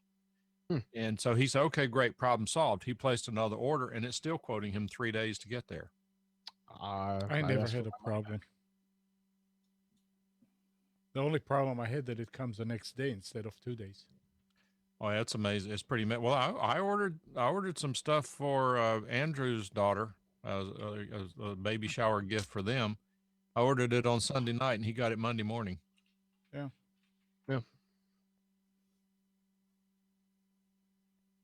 Jorvik says he uses 3 of the Lexicon Alphas for a few years, and they run great.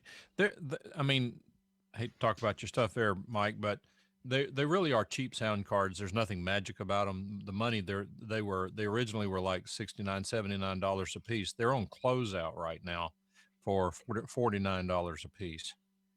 But the UCA 202. In fact, Nick, I tried to get up with you yesterday while you were out screwing off. You didn't even message me, so that's not true. That's a lie. You look in the group. I don't see I don't see a Skype message. I don't care if you don't see it. That doesn't mean it's not there. You need to pay a closer attention. Yesterday, I talked to 2 people on Skype yesterday. You are not one of the names on there. That's so- correct. You did not talk to me on Skype yesterday. Well, you There didn't was a send me long message, there so- was a long conversation that was about you, Nick. Well, you could have messaged me privately. I would have answered. I don't... No. If you don't care enough to be there when I need Next. you, then don't worry about it. Just don't worry about it. We're good It's to fine. go. You know what, Mike, I hate you. I hate you. Mwah. But anyway, I hate you too, Anna. I am almost at the point now where I am no longer a fan of the Behringer UCA 202. What were you going to ask me about the 202? Oh, Maybe? great.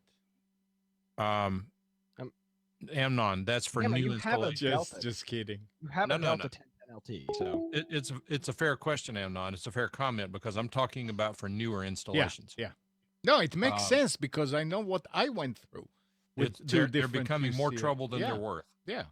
Because See, I haven't had any issues. That's so weird. I know that because the point was that you are so Stargate Pioneer's dogging on me here. He says, "Okay, Mike, you're not a fan of the 202 or the Griffin Eye, Mike. What are you a fan of?"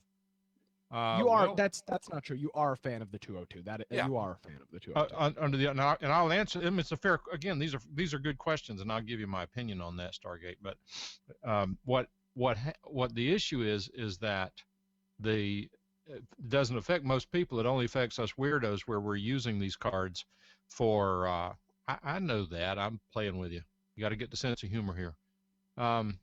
The problem is that we use these cards for things other than what most people use them for. Most people, when they buy a UCA 202, to use it as a sound card to play music, to record music, and so forth, then what they will do is they will put it on their computer, and Windows will automatically install Windows drivers. Mm-hmm. Or if you want to install other drivers, then you will download their driver package, which, this is the problem, now does not include the WDM, whatever that stands for. It doesn't include those drivers. It instead includes the ASIO drivers. The problem is Skype will not recognize ASIO drivers. Which I have those old drivers if you need them. Well, that's why I was getting up with you, because I'll get to that in a second.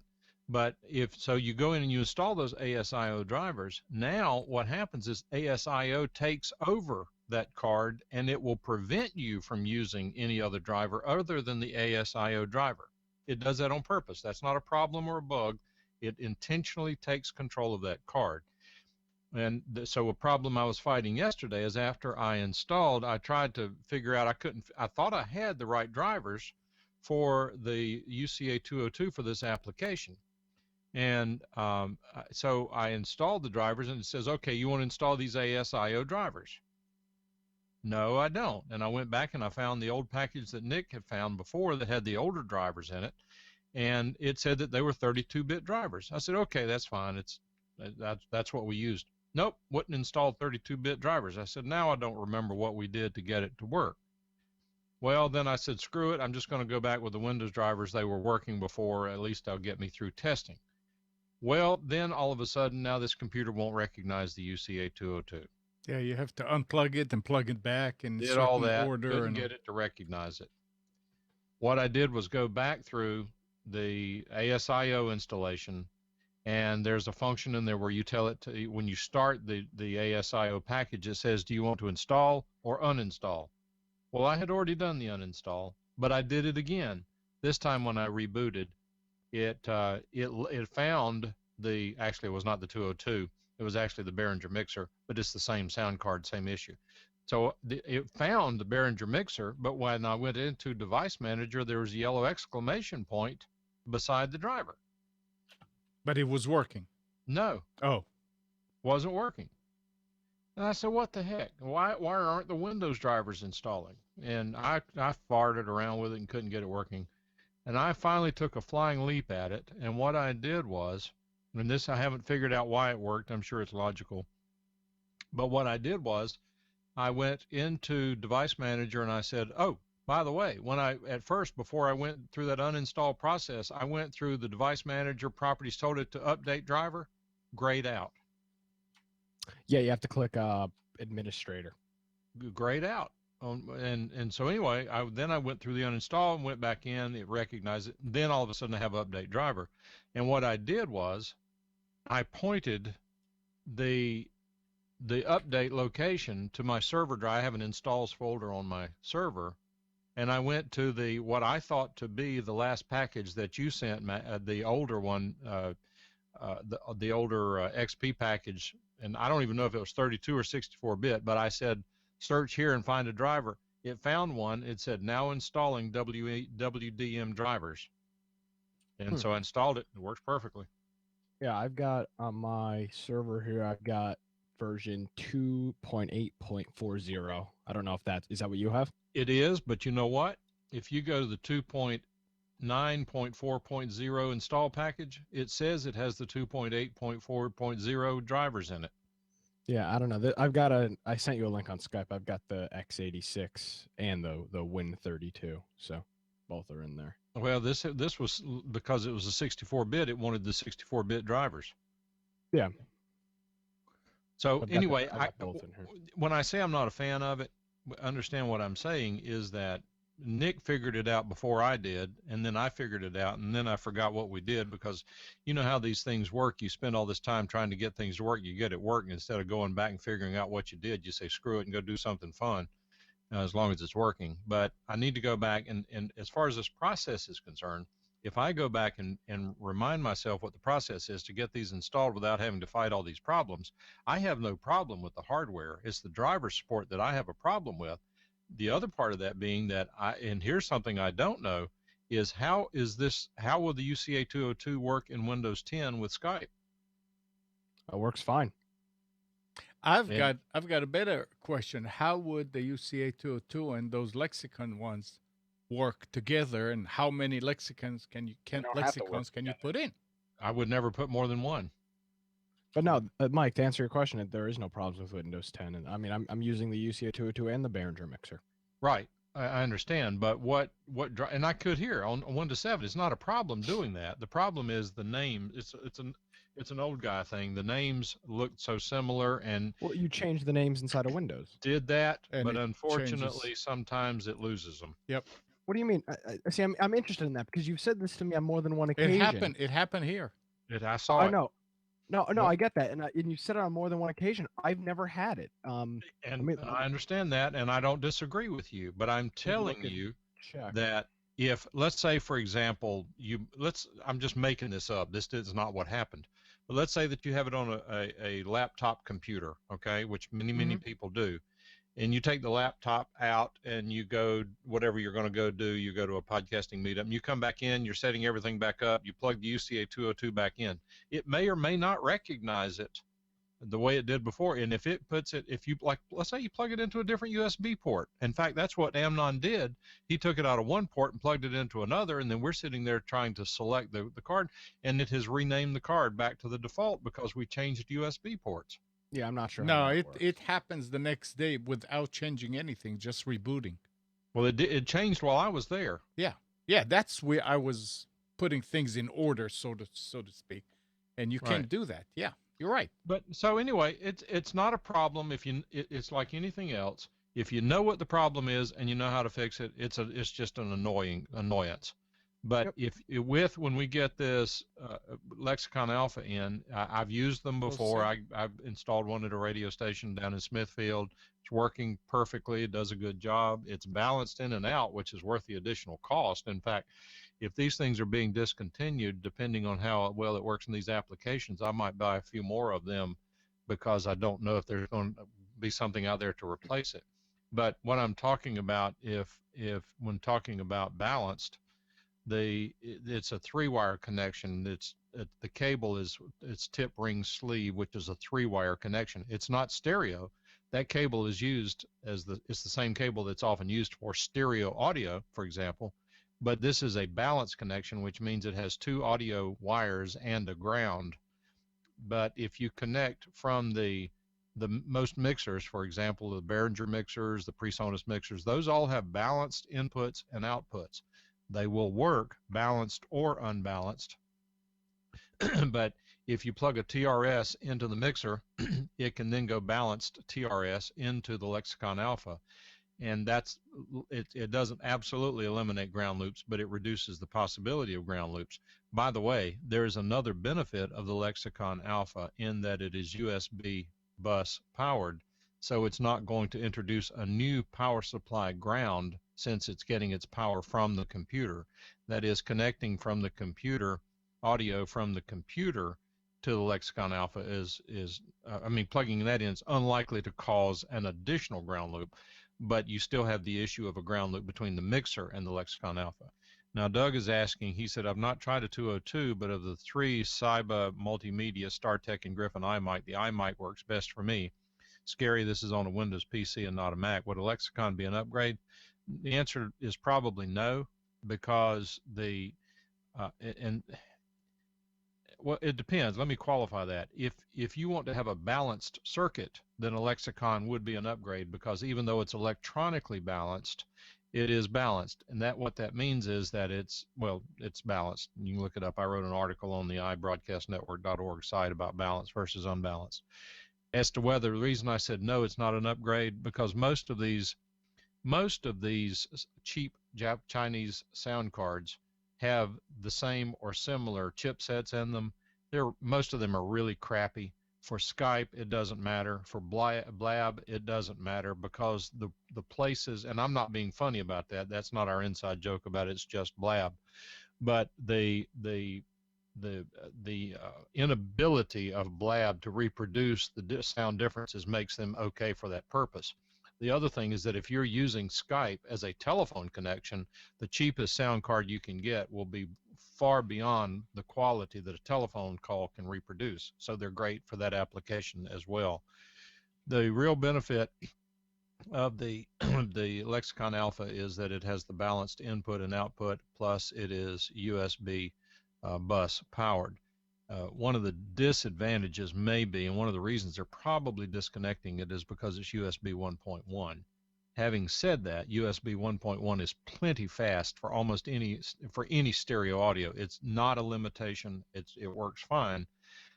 My question is, going forward, are computer manufacturers going to get sloppy about USB 1.1 downward compatibility, such that, oh, that's old technology, nobody uses that anymore, we don't need to support it? I don't know. But for $50, you get a couple of years out of it. If it works, great, fine. If not, throw it out.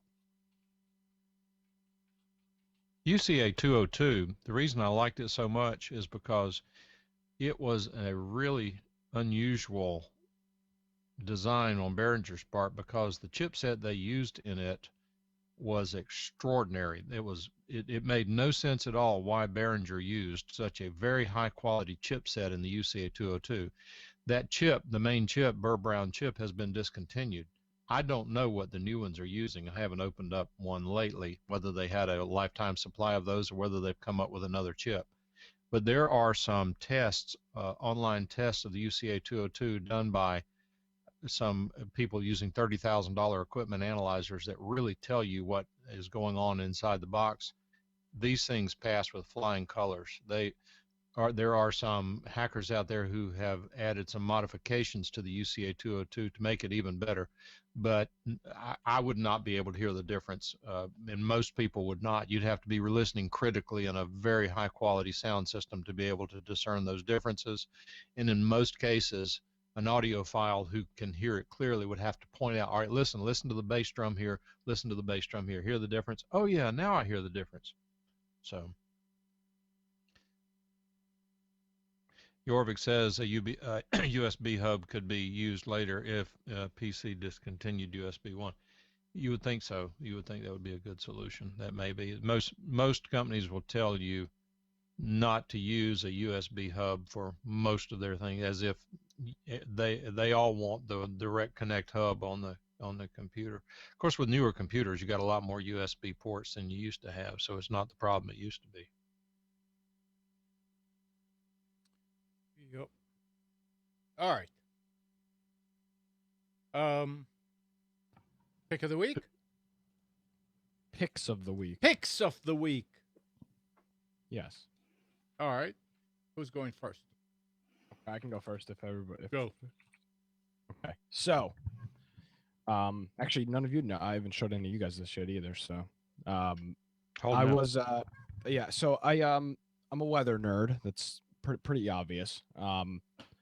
And I during the winter, I've been doing it for I think 3 or 4 years now. I set up a webcam. Actually, let me go get that really quick. Hold on. So I'll show that up.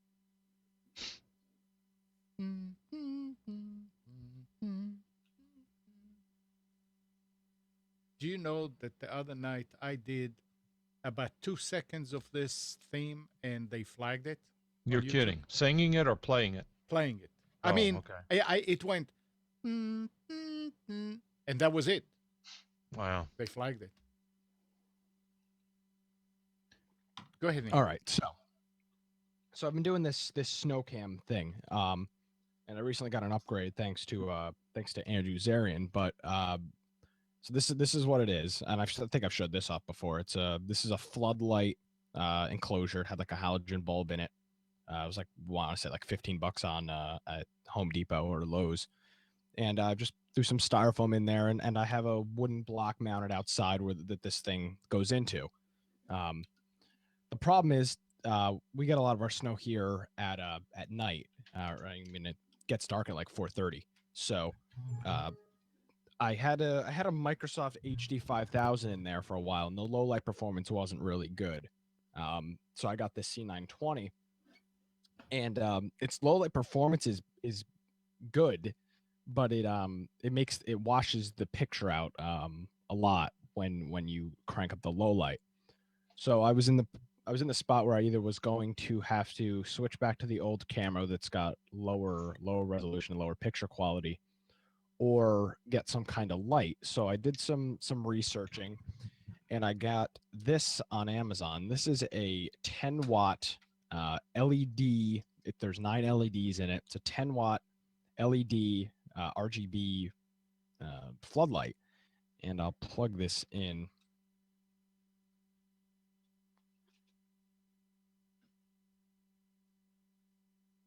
And it comes with a little remote so that you can control it. So it's pretty bright. It's they're LEDs, so they don't have to be so crazy powerful. But it's a full LED light panel. You can change the color. That's like pink and red, and you can go back and forth. I'll shine it on the wall. It's probably easier to see. How much was this, Nick? $13. Now it's not. I've seen there's lots of issues. People get these and it doesn't have like the 3-prong connector on the end. They're coming straight from China. So I mean, there could be defects with them, but it does a lot of cool stuff. You can lower it so it's not so bright, and then you can crank it up so it's really crazy. But this is like $13, and so what I'm going to do with this is I'm going to mount it outside. But I thought people could use this for if they do like decorate their houses for Halloween or Christmas or something like that. You could throw this on the ground and shine light on a tree or your house or whatever you want to do with it, and it's pretty bright. So this is a 10-watt LED RGB floodlight. It's waterproof, so it's meant to go outside, and it's $13.99 on Amazon, and it comes with a remote and everything. So there'll be a link on the website. It's computers2know.com/specials.php, or you can find it on the sidebar, and there'll be a link there with a direct link to Amazon for it. I would like to see results as you play with the different colors to get your camera to work. Yeah, I'm gonna Be interesting to see. Maybe I'll try it tonight. I haven't tried it yet because it's cold and I have to go outside and actually screw this thing into the block. But yeah, so I'll see. I don't want to. I mean, I think the highest setting. The thing is really bright. So I don't even think I'll need it at the highest setting. But this should hopefully clear it up, and the snow will look. You'll be actually able to see the snow as it falls through the beam of the light a little bit easier. So we're expecting some snow here next weekend. Pretty decent storm. So we'll see if that holds together and get some footage from that. Who's up? All right. All right, Am, now your Spence? turn. I mean, I can go. Oh. Do you still have Go the ahead. link I sent you last week? Nick? Where did you send it to me? On Saturday. I said this is for tomorrow's pick. This was Sent it to me on last Skype, or Saturday, not was it yesterday. an email or on Skype? All right. Well, No, I'm asking you. Was it an email or was it on Skype? was. I think it was on Skype, on your Skype, or maybe it was an email. I don't remember. Come on, don't ask me about Well, don't ask a me. week that. ago. No, you young. know. You should remember. I don't remember where you sent it. I'm But sorry. I know what it is. I just don't remember where you sent it. I can send it later. It's fine Well, for so people can Can find it. post But yeah. Geez, The- guys, the what? let's go with it. All right. So this is hey. what I'm talking about. This You is can't see it. this is you can't? Oh well, no, I'm sorry. I was waiting for the stream. Syntec, what is it? It's a thermometer that you point. So if I pointed, like, if you can see, right now it's 73.6 degrees. If I'll point it toward Point in your light- mouth. the what? Point in your mouth. No, I'm pointing it toward the light up there. And it, oh shoot, I pressed the wrong button. So if I point it over to the light, it is 104. If I point it into my mouth, 2,000 degrees. You're dying, M9. 93.6. I'm dying. So it's in here. I put it. I'll point it toward the video recorder, which runs a little bit hotter, 98.1. If I put it on the top of it. Can't hear you. We can't even hear. Oh you. yeah, I know. I'm moving. Well, away. audio is not important.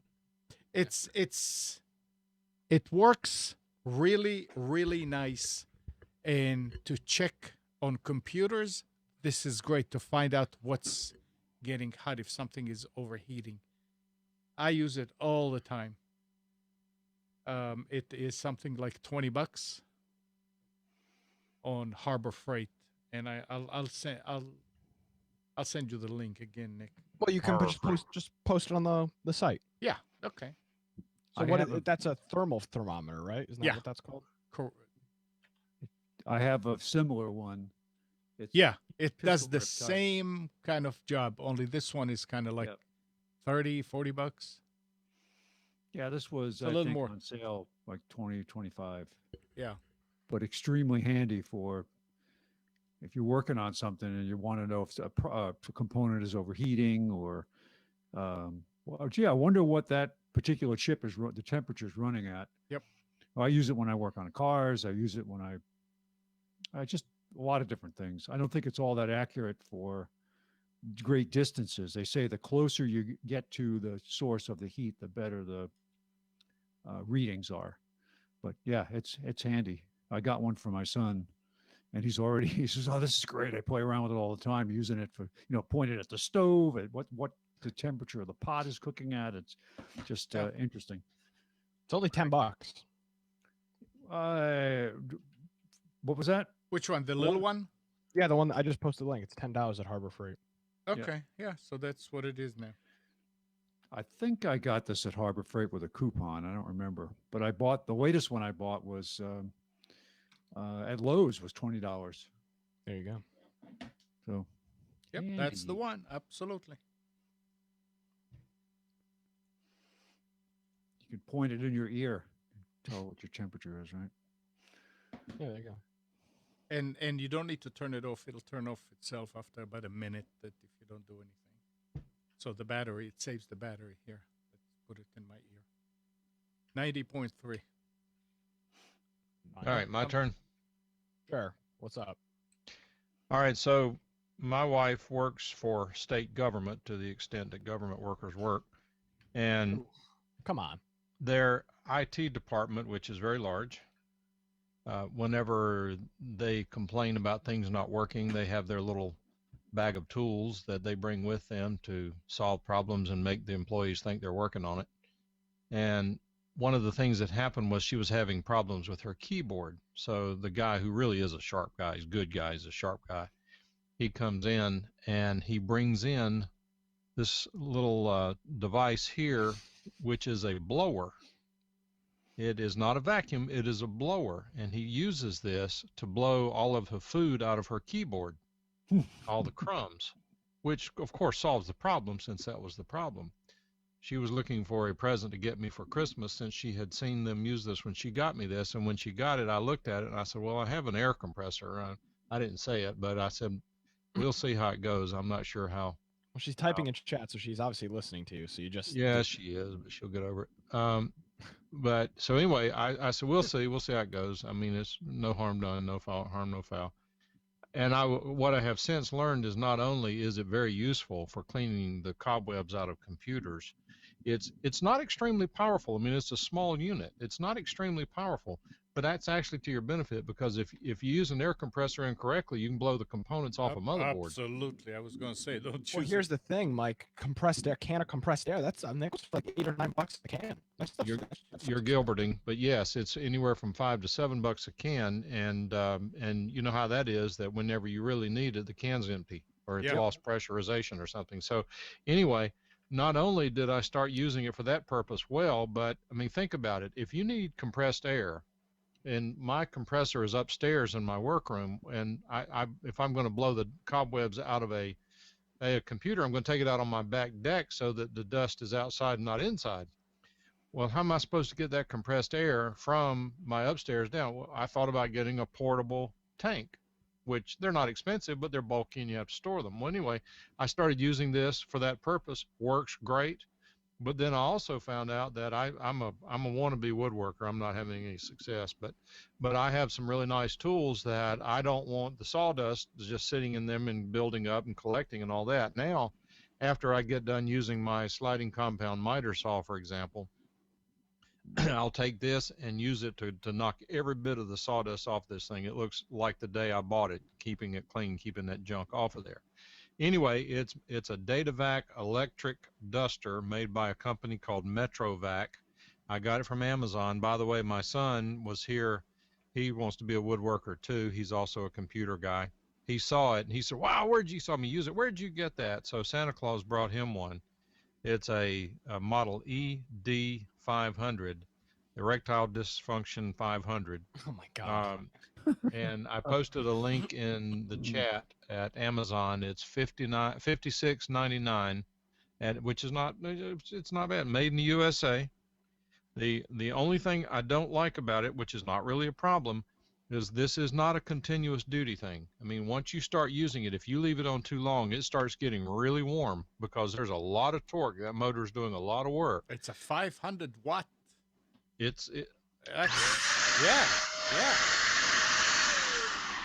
You should keep that on. You know what you should do, Mike? I got a great idea. Test Ready? my gate with it. No, you should get a rubber band and just twist it around it, and then just leave it on your desk when you're podcasting. Yeah. Just to Okay. get some Thanks for that, Nick. Appreciate that. Ambience background noise. I think that would sound great. Yeah. So anyway, bottom line is that it's something that other than heating up, if it heats up, just set it down, go do something else, come back and finish up. I've never used it to the point that I had to do that because, I mean, when you're blowing the dust out of a computer, it's only going to take 30 seconds. And when you're cleaning even the tools, it's rarely more than a minute and a half to get all the sawdust and everything out of it. It's been very useful. I'm very happy with it, and my son is tickled to death with his, so I can highly recommend it. Now, you're saying that it doesn't have much power. No, I didn't say that. But that's what you say. It doesn't have much pressure. Compared to an air compressor. Okay, that's what I was going to say. So that's compared to an air. It has an amazing amount of pressure for something this small and convenient. Yeah. I used to have, I think I still have it somewhere in my garage. When I started with IBM years ago, I won't say how many centuries ago it was, but part of the training, part of the toolkit you got as being trained as a repair guy was it came with a small blower that was a little compact compressor blower that you kept in your tool bag. And it came with a little rubber hose and a little plastic wand that eventually broke. And I made one out of a Bic pen just to make a tiny little pencil point blower. And you would use it for exactly that, blowing out the dust from keyboards or whatever you're working on. I still have it. It still works. And it's not too loud. And the rubber components have all fallen apart over the years and I had to replace the hose. But yeah, I still have it laying around somewhere. But I recommend it. I did post a link in chat. It's on Amazon. If you just search for ED500, you should find it. Mm-hmm. Okay.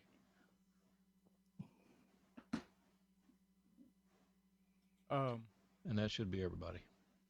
Mike? Oh no, Spence hasn't gone yet. Oh, I actually have an update on a product that I talked about, but I hadn't actually received yet. It's from a Okay. company called Lemur, and it's the Blue Driver Bluetooth diagnostic tool for cars.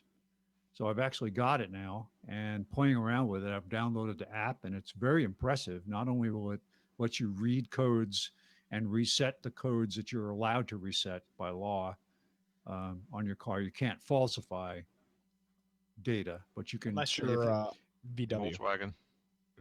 Yeah, well, yeah, it'd be very handy with Volkswagen, right? But onboard diagnostic 2 is the standard, and it's got a standard connector on it. You plug it into the car, and it's powered by the OBD2 connection port on the car. It's Bluetooth. It's small. You connect your phone to it, and not only can you pull data, but you can actually drive around and actually look at data real time. So depending on how intense you want your diagnostic process to go, if you're just wondering, I've got a check engine light, I want to know what the code is, you can use this very simply. And it costs about the same, it's about 120 bucks, as you can buy a scanner for maybe $69, but those cheap scanners don't let you do the things that this does. You can print written reports from this. It has access to a database of diagnostic information from the company. Very handy. So far, I'm really impressed with it. Well worth the cost. This was a little bit cheaper than buying that. I mentioned that OBD scanner I had, the serial port based one that I've used for years. This one is actually a little bit cheaper and certainly more versatile. You don't have to take a laptop with a serial port with you if you want to look at real-time data. Yeah. So, Well, since you're only a couple of miles from here, I'm glad you have that. yeah, well, my son's going to probably get one for himself too. He got it for me for Christmas. And, but just the size of it now to keep it and play around with it's great. So very impressed with it. Come again from a company called Blue Lemur. Lemur is called the Blue Driver, and the link is up in chat. Awesome.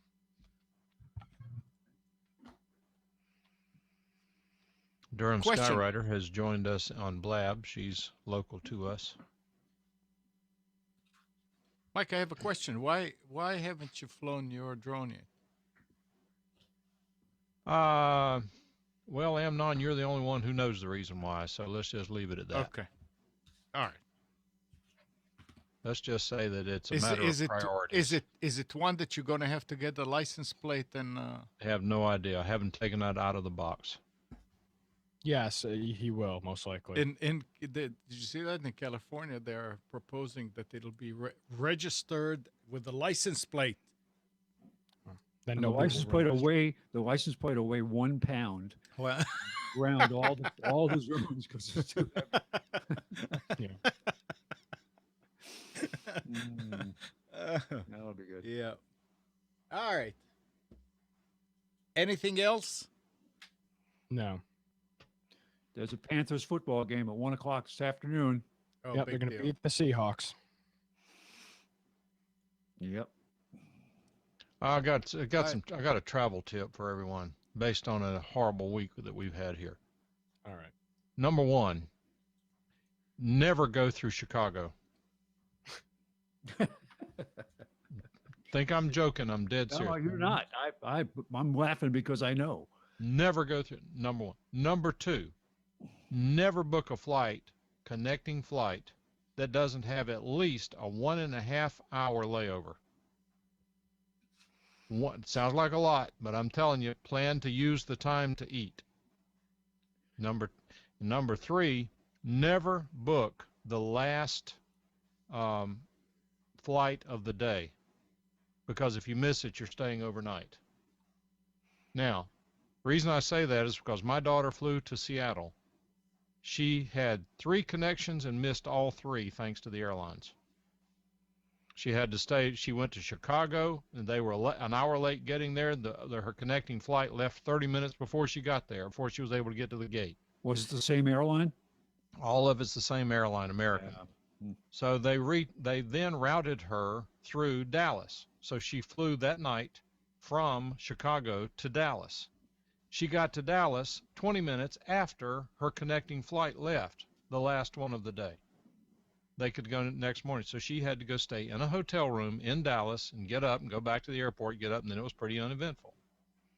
She leaves Seattle yesterday at 2:30 our time. She gets to Dallas, and when she gets to her connecting gate, straight there, when she gets to her gate, the connecting flight has been gone for 20 minutes. So she was able to get a 2-hour later flight, and she finally got home last night, and even her luggage made it. But don't just trust these airlines. You need to take an active role in your connections and where you're going, and don't take it lightly. Going through Chicago is insane. They should be there. There was a rule of thumb that they did follow at one time where they would not let you book a flight that had a connecting time less than a certain number, but they don't seem to care anymore. They don't care. So going to Chicago, even if you make your on-time flight, to go from one terminal to the other can be an unbelievable experience. Never go through Chicago. I mean, seriously, it's not a joke. And I could go on a couple other things a pilot actually taught me, but it's beyond the scope of what we're talking about here. So, Yep. Well, I'll go ahead and tell you just so that you'll know, because we have some flyers around here. And that is that if you go to a place that is, for example, it's a regional airport close to a major airport, that is, if you're flying into Moline, Illinois, which is kind of in the umbrella of Chicago, don't fly to Chicago and then take a puddle jumper over to Moline. You're better off flying from Atlanta to Moline than you are flying to Chicago to Moline. Because what happens is whenever these close by regional airports, when there's a weather issue and they're concerned about traffic, they'll cancel those local airports quicker than they will a distant airport.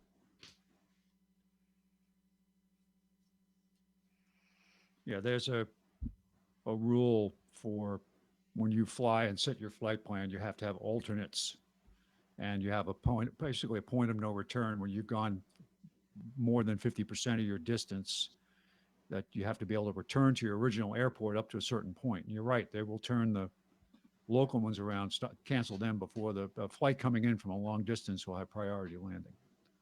And this was told to me by a Delta pilot.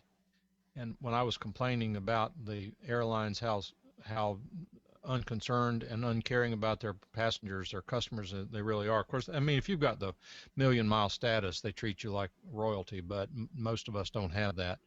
But he was telling me, I said, this business about canceled flights and rescheduled and full airplanes, he said, I'll tell you how we treat it internally.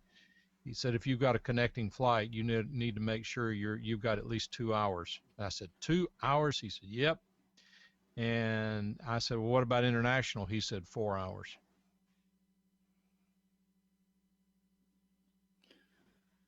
So that's what the insiders say. And so anyway, and All right. Durham Skyrider says that she thought Delta was ready when you are.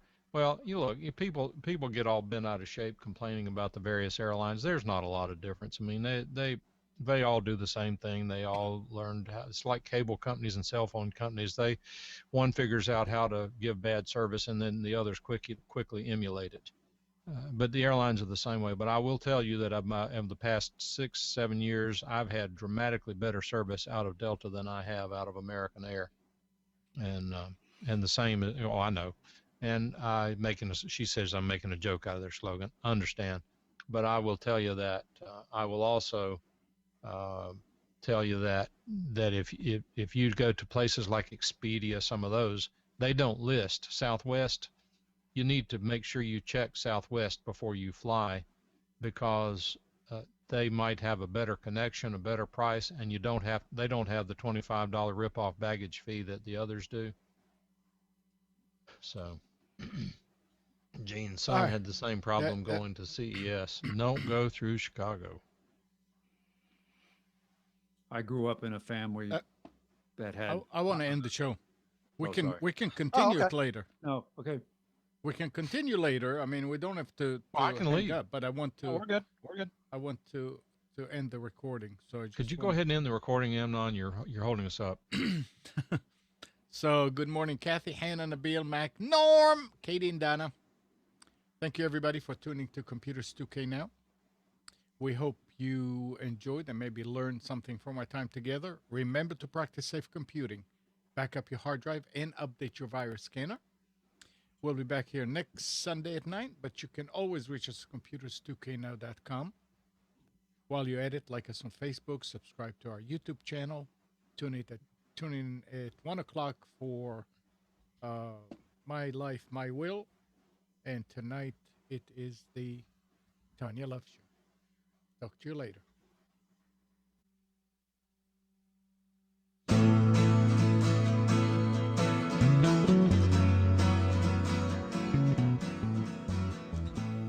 You are tuned to the Nissan Communications Network.